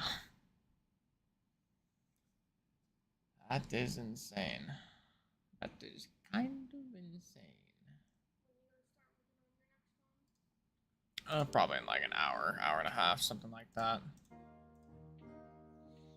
Granted, I don't know how long it's gonna take me. I've also gotten no feedback from people on what video they would prefer to see for episode 3, so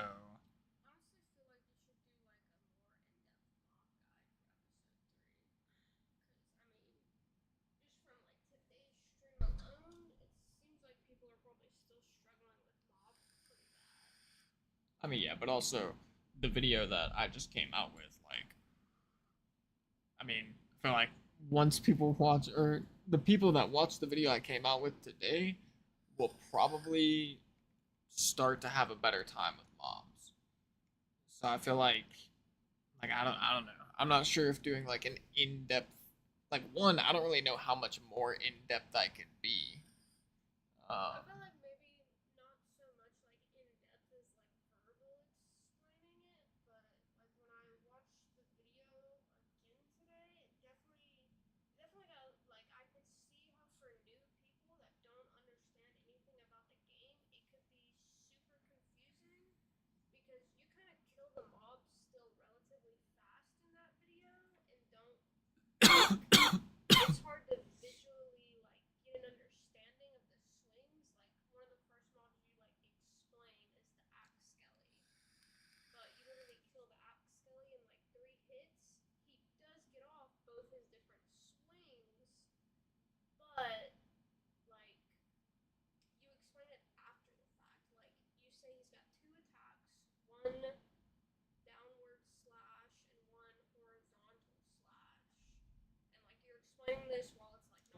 you should hop in Discord.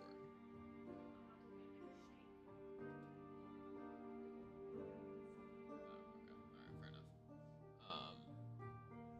Yeah, I don't know. I could do something where it's like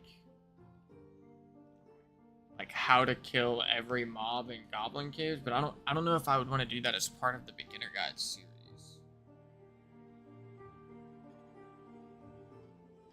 Not sure.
maybe I'll do it. I mean, do you think I should do how to fight every enemy in the Goblin Caves, or do you think I should try and do how to fight every enemy and like literally? I mean, obviously not the bosses, I think, but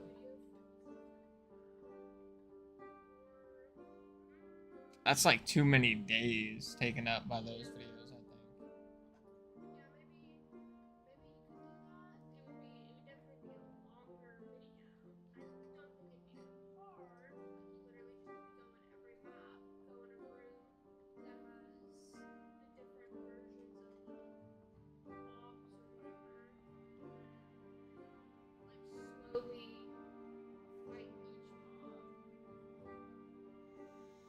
Hmm. Hmm.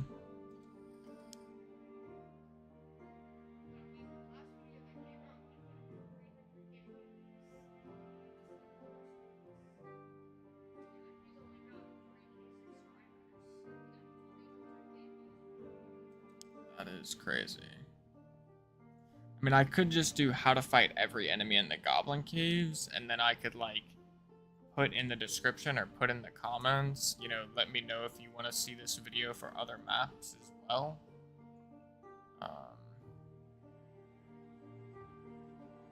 Because, I mean, the Goblin Caves would be easy in the sense that I could do every mob, every mini-boss. I could even do the bosses. Like, I don't know. I don't think I should do the bosses in the same video. I think that should be its own video.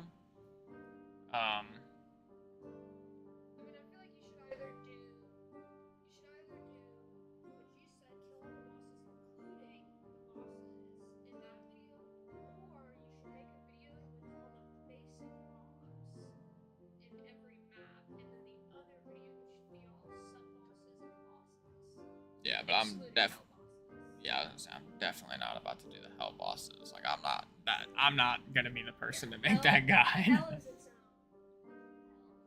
um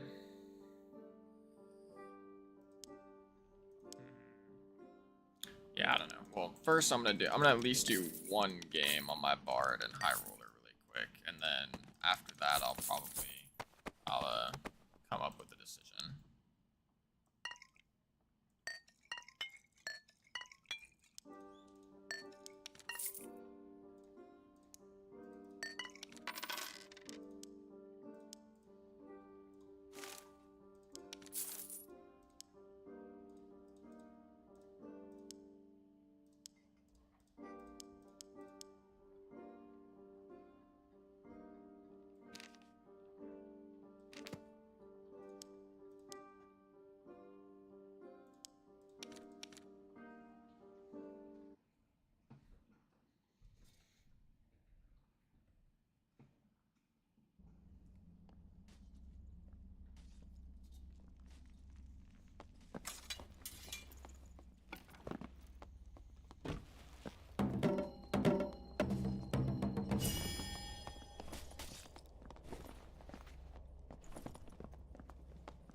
Jeez, man.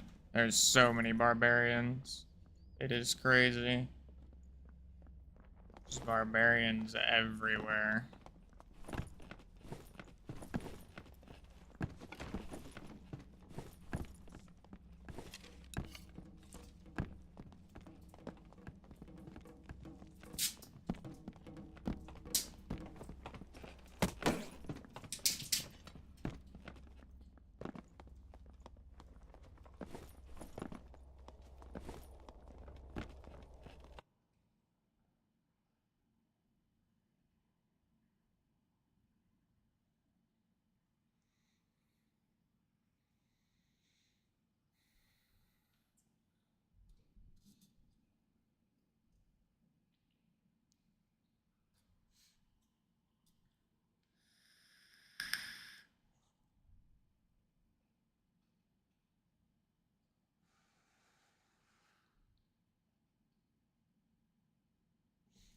feel like I'm gonna go do this troll, and I'm gonna literally get freaking ran up on by a barbarian while I'm looting the boss pile. Maybe I should go do Cyclops. I haven't done Cyclops in so long.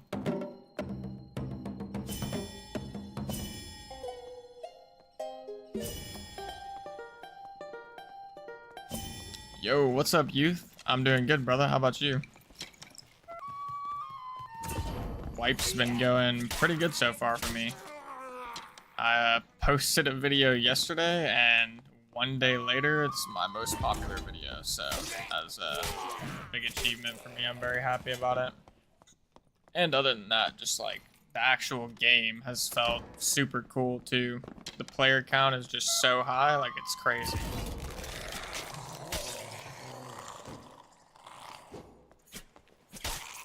I will admit, I've yet to play a single game on my Warlock. I won't lie about that.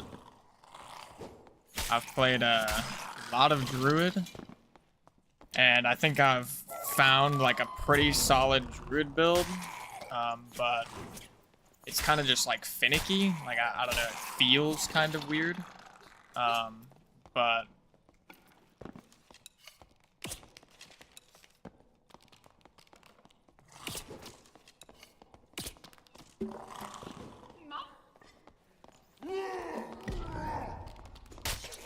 oh, he hit me with that. Wow. Wow. Wait, he was able to land 2 hits on me there, even though I stashed my weapons. I gotta see this. I guess that's the felling axe for me. Oh, wait, this was with a battle axe? Oh, wait, he's literally wearing no gear. Oh, well, that's a disaster. Yeah, Ice Abyss is pretty sick, I won't lie. And yo, what's up, Gabriel? Currently the leaderboard is not available, so there's no AP at the moment. Also, yo, man, when are they gonna nerf Rage? Like, they nerfed Sprint, but come on. They gotta nerf the frickin', they gotta nerf the move speed on this ability. It is just so bad. Or it is so silly. And there's literally like 3 to 4 barbarians in every single one of my high roller games right now. It is insane. Okay, well now I at least gotta do one more before I go do my video.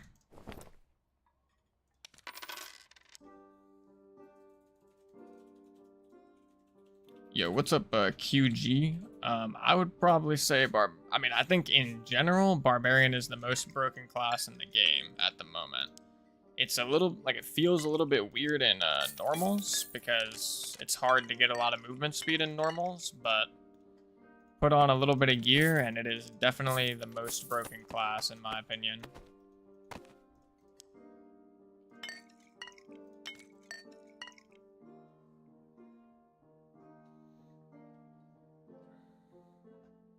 Yeah, I've been playing so much since Wipe. Like, it is hard to get off the game at this point. It's like I gotta go get some stuff done for a video to post tomorrow, and it's like I don't want to stop playing, but I just know I need to actually get that content out as well. And right now I'm literally just running my stash to 0, like all the random items I got from normals, just running it to 0 before I actually start like building some kits and whatnot. Because items are so cheap right now. I don't know if you've noticed, but like you can just get some insanely good items on market for crazy cheap. And yeah, QG Rogue feels rough. Like, especially in normals, Rogue is not fun. It's also very difficult as well. Like, to actually pull it off, it's quite complicated.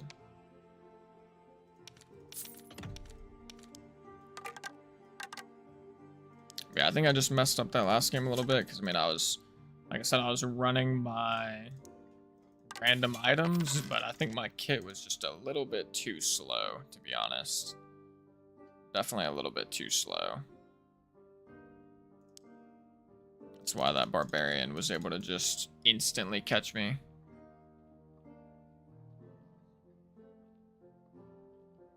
Yeah, I went the opposite direction, Youth. I went ahead and bought my first stash on my bard, and then following that, I'm gonna go ahead and build a kit, but I think your idea is good too. I'm definitely gonna buy kits soon though, because I know prices are probably gonna go up relatively soon. We just get like a random chest piece. Wanderer attire. Oh, these are not cheap. Interesting. I guess a lot of people want Wanderer attire. Druids can't get it though.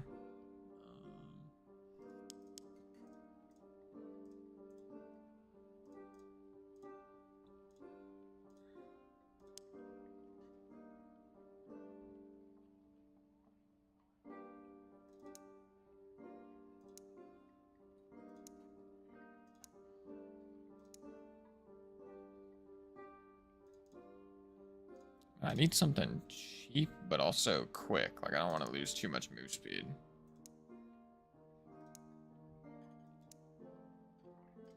I'll just go Troubadour. Even Troubadour is -5. I'll take that. 1 dex.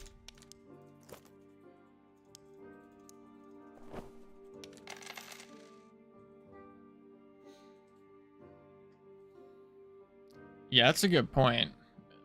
Adding another gold sink like the entry fee is definitely going to do something to the market, that's for sure. You'll also probably have, if I had to guess, you'll probably have less people just coming in with like a rare weapon only. Like you'll probably have more people that actually want to kit up at least a little bit before they invest the 100 gold, which obviously 100 gold isn't much, but like for all the new players, 100 gold is going to feel like, you know, something, and then they'll get to their they'll get to their first end of wipe experience and they'll realize 100 gold's like nothing. But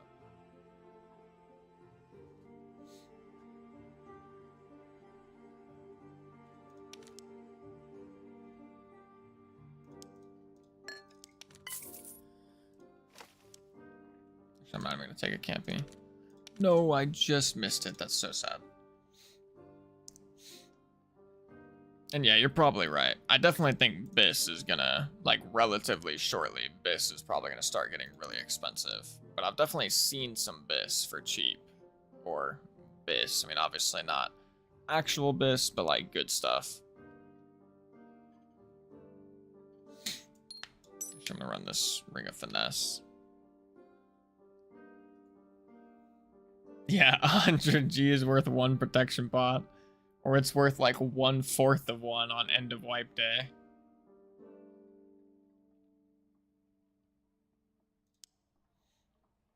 I gotta ask you though, man, how do you feel about Barbarian? Like, I assume you're in a similar boat as me. Like, I know Jay Griffia, I mean, he's played Wizard pretty much his whole time playing, and every time I've heard him talk about it, he always says the same thing.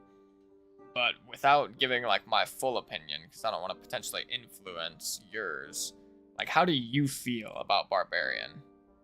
And like how have you felt about it maybe a month ago, 2 months ago, recently?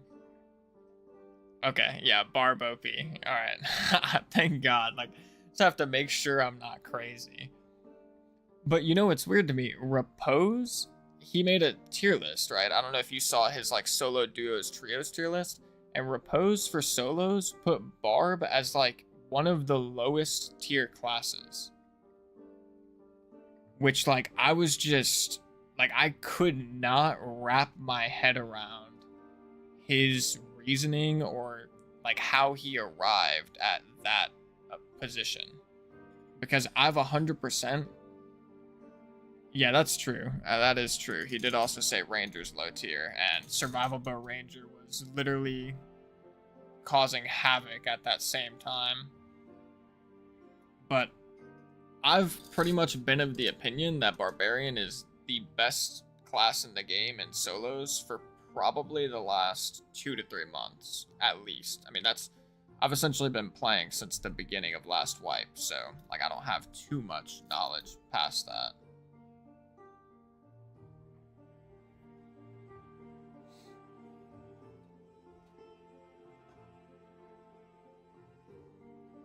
Yeah, that is actually a good point too, though. Because, I mean, especially when he's, like, Rogue in Gigabyss is a completely different class than Rogue in, like, Medium Byss. So, yeah, I can see your point there, actually. That is probably a good part of it. But yeah, maybe other than fighters in the very last patch when, like, PDR was still really high. I mean, it's still high, but when before sprint got nerfed and movement speed values on armor got changed and everything, like PDR fighters were insane in that patch. Still don't know if they were better than Barbarian, but like outside of fighters for that 2-day window, Barbarian has just felt like the king, like the literal king for months and months.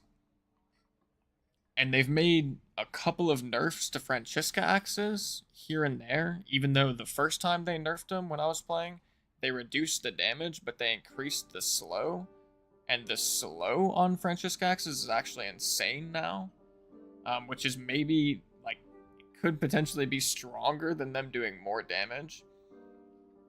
But then they nerfed them on Wipe Day patch, and they reduced the magic resist by 40, even though if you go look at the tooltip, it says they only reduced it by 25, which I thought was interesting. Like, they said it was supposed to be 60, but it's actually 75.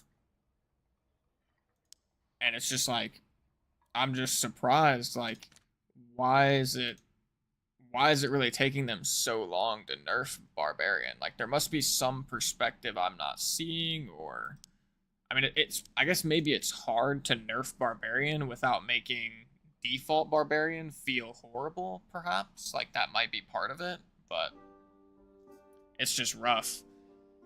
Like, it's way too easy for them to hit close to move speed cap, if not just move speed cap with their weapons out right now. I mean, it's the same thing with fighters, but it's just easier on Barbarian because they wear lighter armor. At least typically. Like, obviously Slayer fighters wear some pretty light stuff, but a Barbarian can walk around naked and he's still tanky. Yeah, I agree. I think in trios it's probably a little bit different, because I know in trios, like, the playstyle for Barbarian is like Giga Tank. Like, you have, like, I'd assume right now, I mean, on end of wipe day, like the last day of wipe, I was playing a Barbarian build and I had 220 HP, and it wasn't even like Gigabyss. It was like medium to high Byss.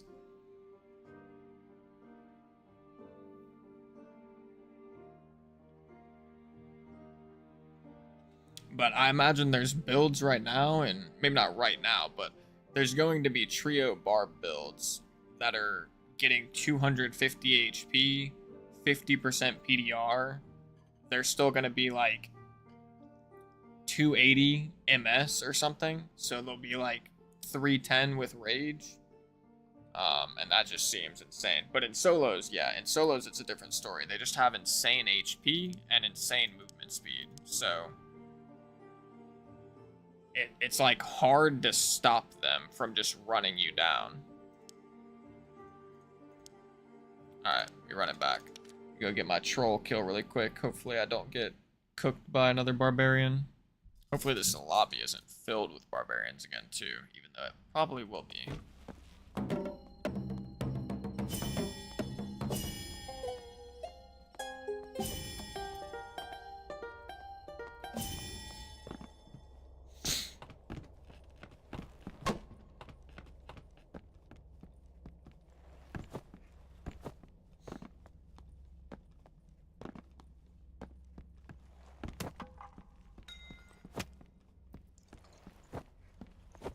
Is there a new MR curve, like, as of wipe day? Because if there is, then yeah, no, I definitely haven't seen it. What's, like, the general gist of the change? Is it, I assume they made it easier to get magic resist, right? Or did they make it harder? or I shouldn't say magic resist, but I should say like magical damage reduction. I'm assuming they made it easier to get that.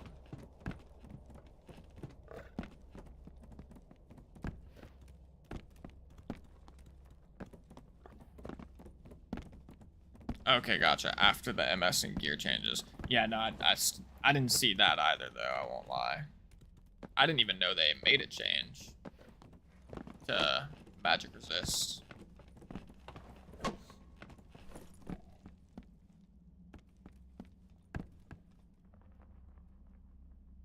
This seems higher.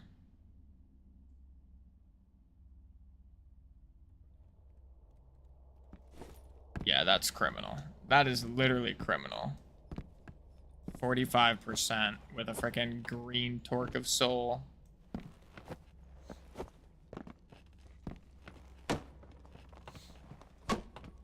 Yeah, now that you mention it, I do remember I had built a plate lock kit before end of wipe, and I was like 65% PDR, but at the same time, like I didn't really have magic resist gear on. But also, why is this lobby so dead?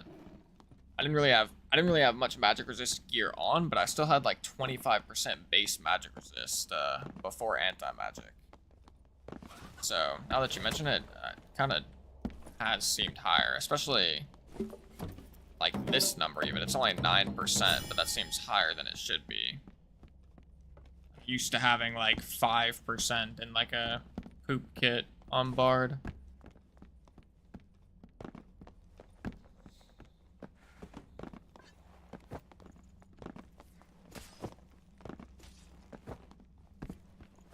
But yeah, I don't know what they need to do to Barb for sure. It's not really my job exactly to figure out like what the proper nerfs are, but definitely need to do something.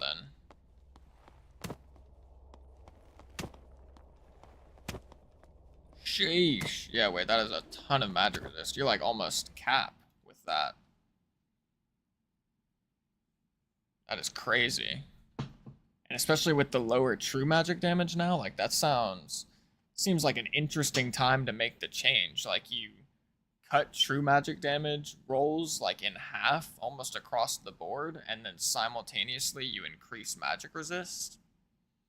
It doesn't seem like dastardly, but it does seem definitely odd if I had to just think about it at a glance, or if I like looked at those changes at a glance, I would think like, it's like you're doing two nerfs kind of at the same time, so you can't even really... It's probably going to be hard to determine which nerf was actually correct.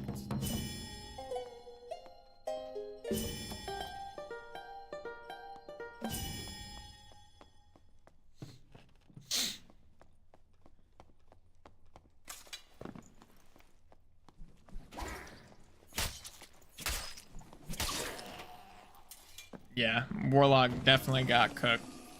How were your matches when you built the kit?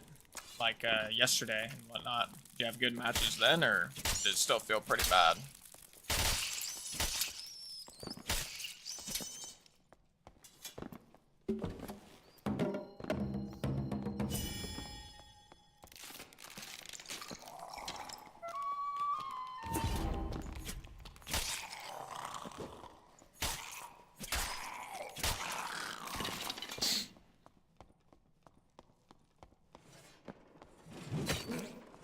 Ow. Actually caught me.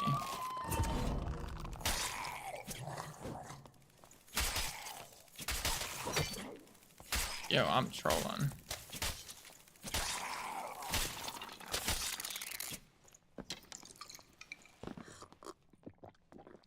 I'm gonna go hit this health shrine really quick since I trolled.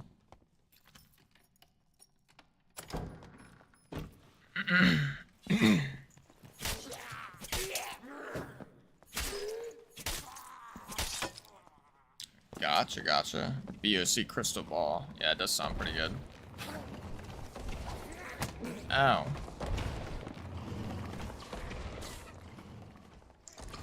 Where did that guy even come from?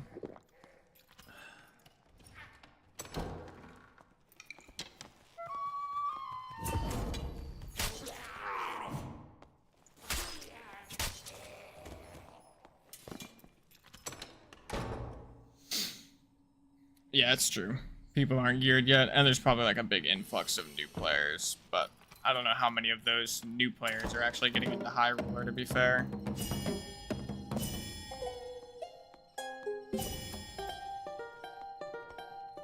Also, have you done any High Roller ice caves since like the patch before wipe where they increased nightmare mob density?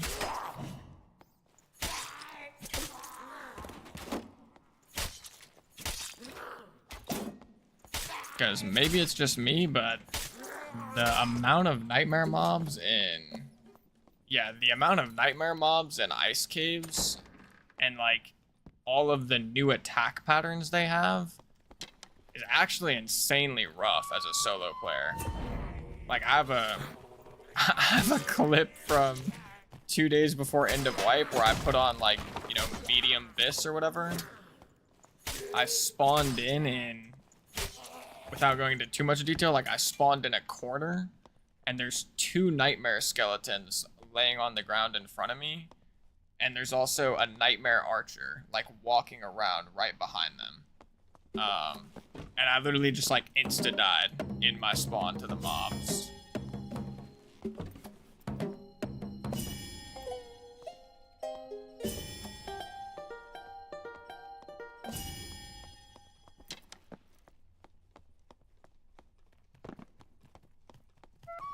Yeah, Youth the Pro said it right, Easton. It is hard, especially when you're starting out. And like after you play it for a while, you kind of like look back and you're like, you know, I used to think this thing was hard, but now I can like almost do it with my eyes closed type of stuff. But it is hard starting out, and like you said, it's so rewarding though. There's not many other games that make you feel like the way this one does.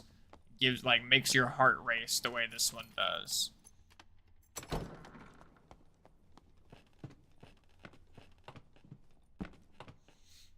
If you're prone to like having a heart attack though, this might not be the game for you. I will say that, because it can be intense.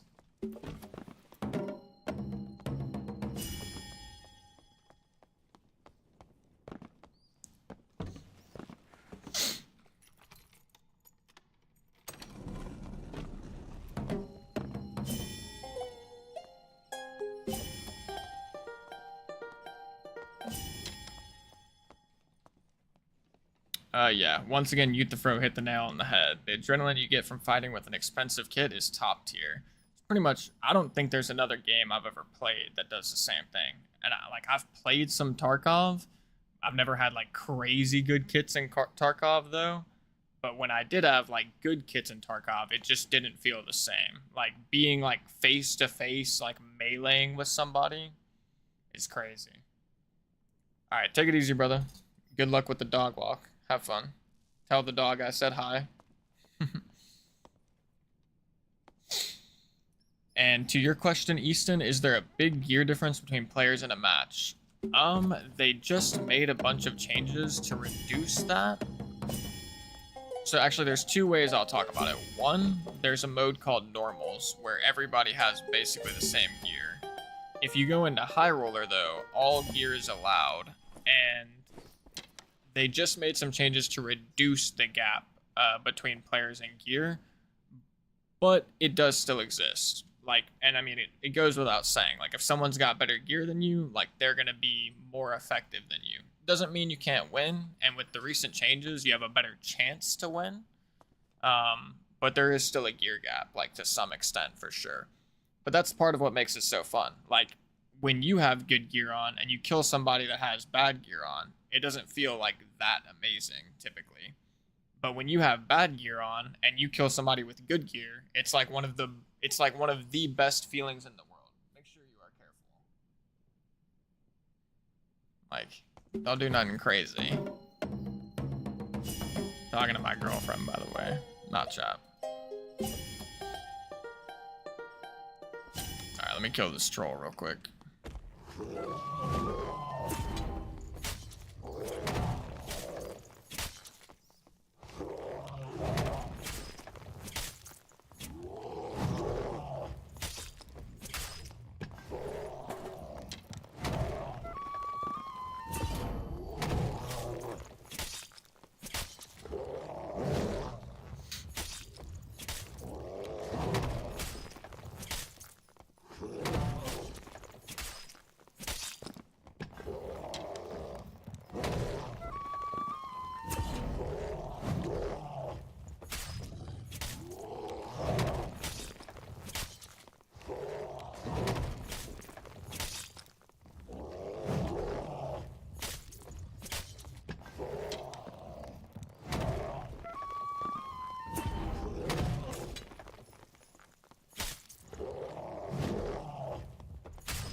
Holy yo. Wow. Wow, that is a good cloak. And that is a... Yo, that is an insane frost amulet. Hold up, that's going on the biscuit.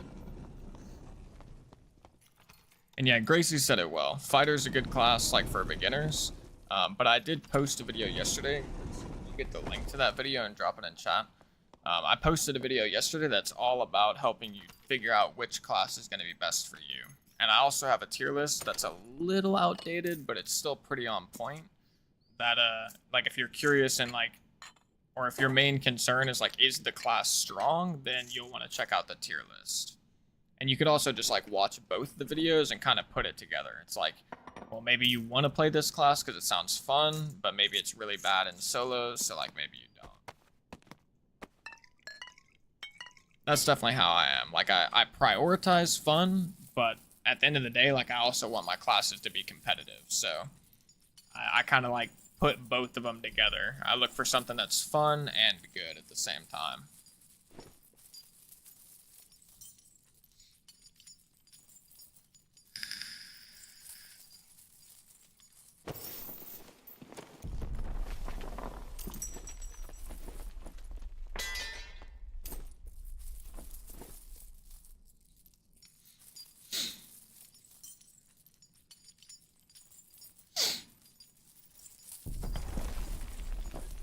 Yeah, Warlock is my favorite class. It's super fun, I'm gonna be honest, but it is in a bad state right now. Like, it's not very strong in solos, I don't think. And I mean, I play a lot of Warlock, so I feel like I've got a somewhat good idea of its power. But it is super fun. It's relatively complicated to, like, learn how to properly PvP, master your spacing. You need to use Flamewalker very effectively, but it is super fun. And it's another good class for learning how to deal with mobs, because you have, like, a lot of healing that you can use.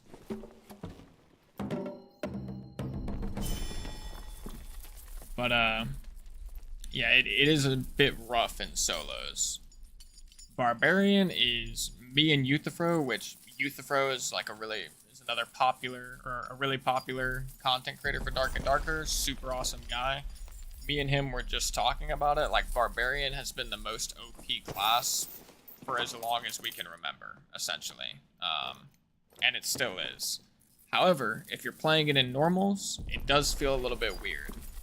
It's, like, really good with, like, medium to high gear, and it's even good with low gear, but it's just, like, it's not as good in a default setup.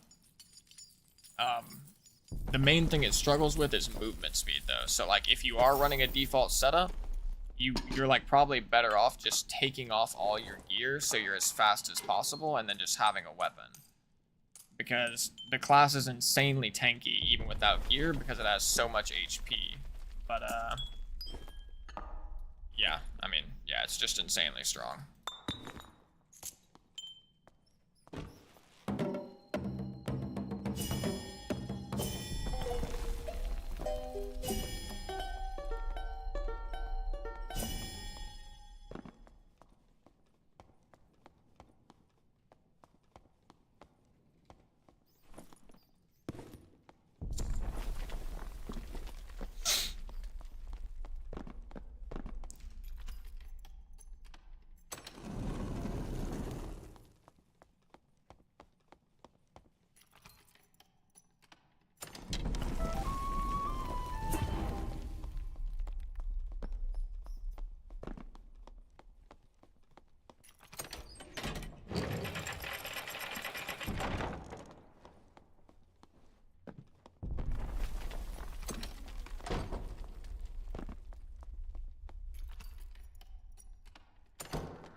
Oh yeah, running into a mimic.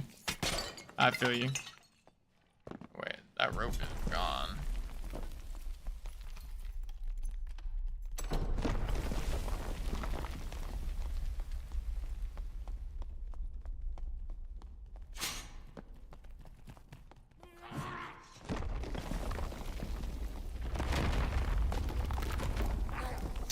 But mimics are easy to kill, so you don't have to worry about that part. Obviously, they can be a bit jump scary, but they are easy to kill, thankfully.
Yeah, it's a good question. So, I mean, if you have items on, like if you, which in normals, you're limited to white quality gear or below, um, which is basically what you spawn with. Like, you basically spawn with close to white quality gear, and once you do quests, eventually you do spawn with white quality gear.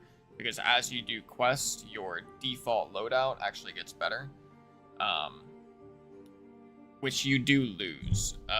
But like I said, in normals, with white quality gear being the max, you don't really lose anything because you basically spawn with what you lost. Obviously, if you pick up items in the match and then you die with them, you will lose them. But more importantly, in High Roller, which High Roller is where you can bring in higher rarity items, yeah, if you die, the items do go bye-bye. The only caveat to that is you can see here, I've got this Goblin Merchant, which actually I need to buy some of this stuff back. Or I just want to buy this bow and this buckler, low-key. Actually, I don't even know if that was worth it. It might have been cheaper to just buy this from the market, but the caveat is this Goblin Merchant, if you have stuff on your body that people don't pick up, then some of those items will show up at this Goblin Merchant in the service tab, and you can buy them from the merchant. So it's basically like an insurance system from Tarkov, or it's like a gear recovery system. But it's exactly the same as an insurance system from Tarkov, except you don't have to pay to insure anything. Like, everything is already insured if it doesn't get picked up. And it's not like if someone kills you and they take none of your items, not all of your items are going to pop up here. It's only going to be like 4 or 5.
Yeah, no problem, brother.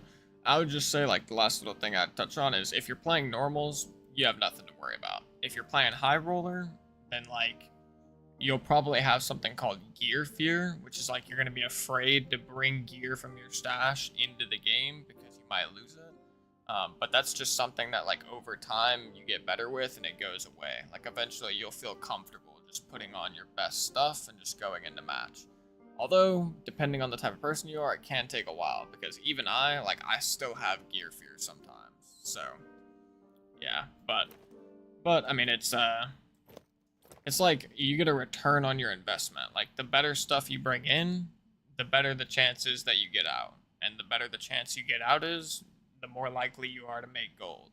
So it's like, it's kind of like a culminative effect, or it culminates on top of itself. Like, as you bring in more gear, you get more gold, you extract more, and like eventually you get even better gear, and then so on and so forth.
Alright, stream. I'm gonna go ahead and call it here. It's live for about 4.5 hours.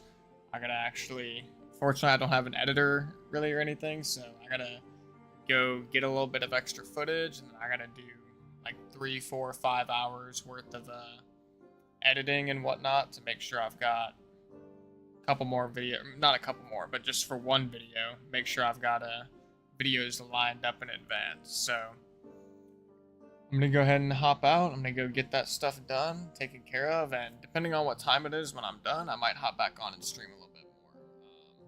But, you know, if that's the case, y'all see me live. Shout out Polile. I appreciate you. You were here a lot during the stream, so I appreciate you. And no problem, bro. I will, every time I stream, I'll always be open to providing tips or answering questions. Like, I really like providing information, especially for a game like this, so yeah, it's my pleasure. Alrighty, y'all take it easy. Latest.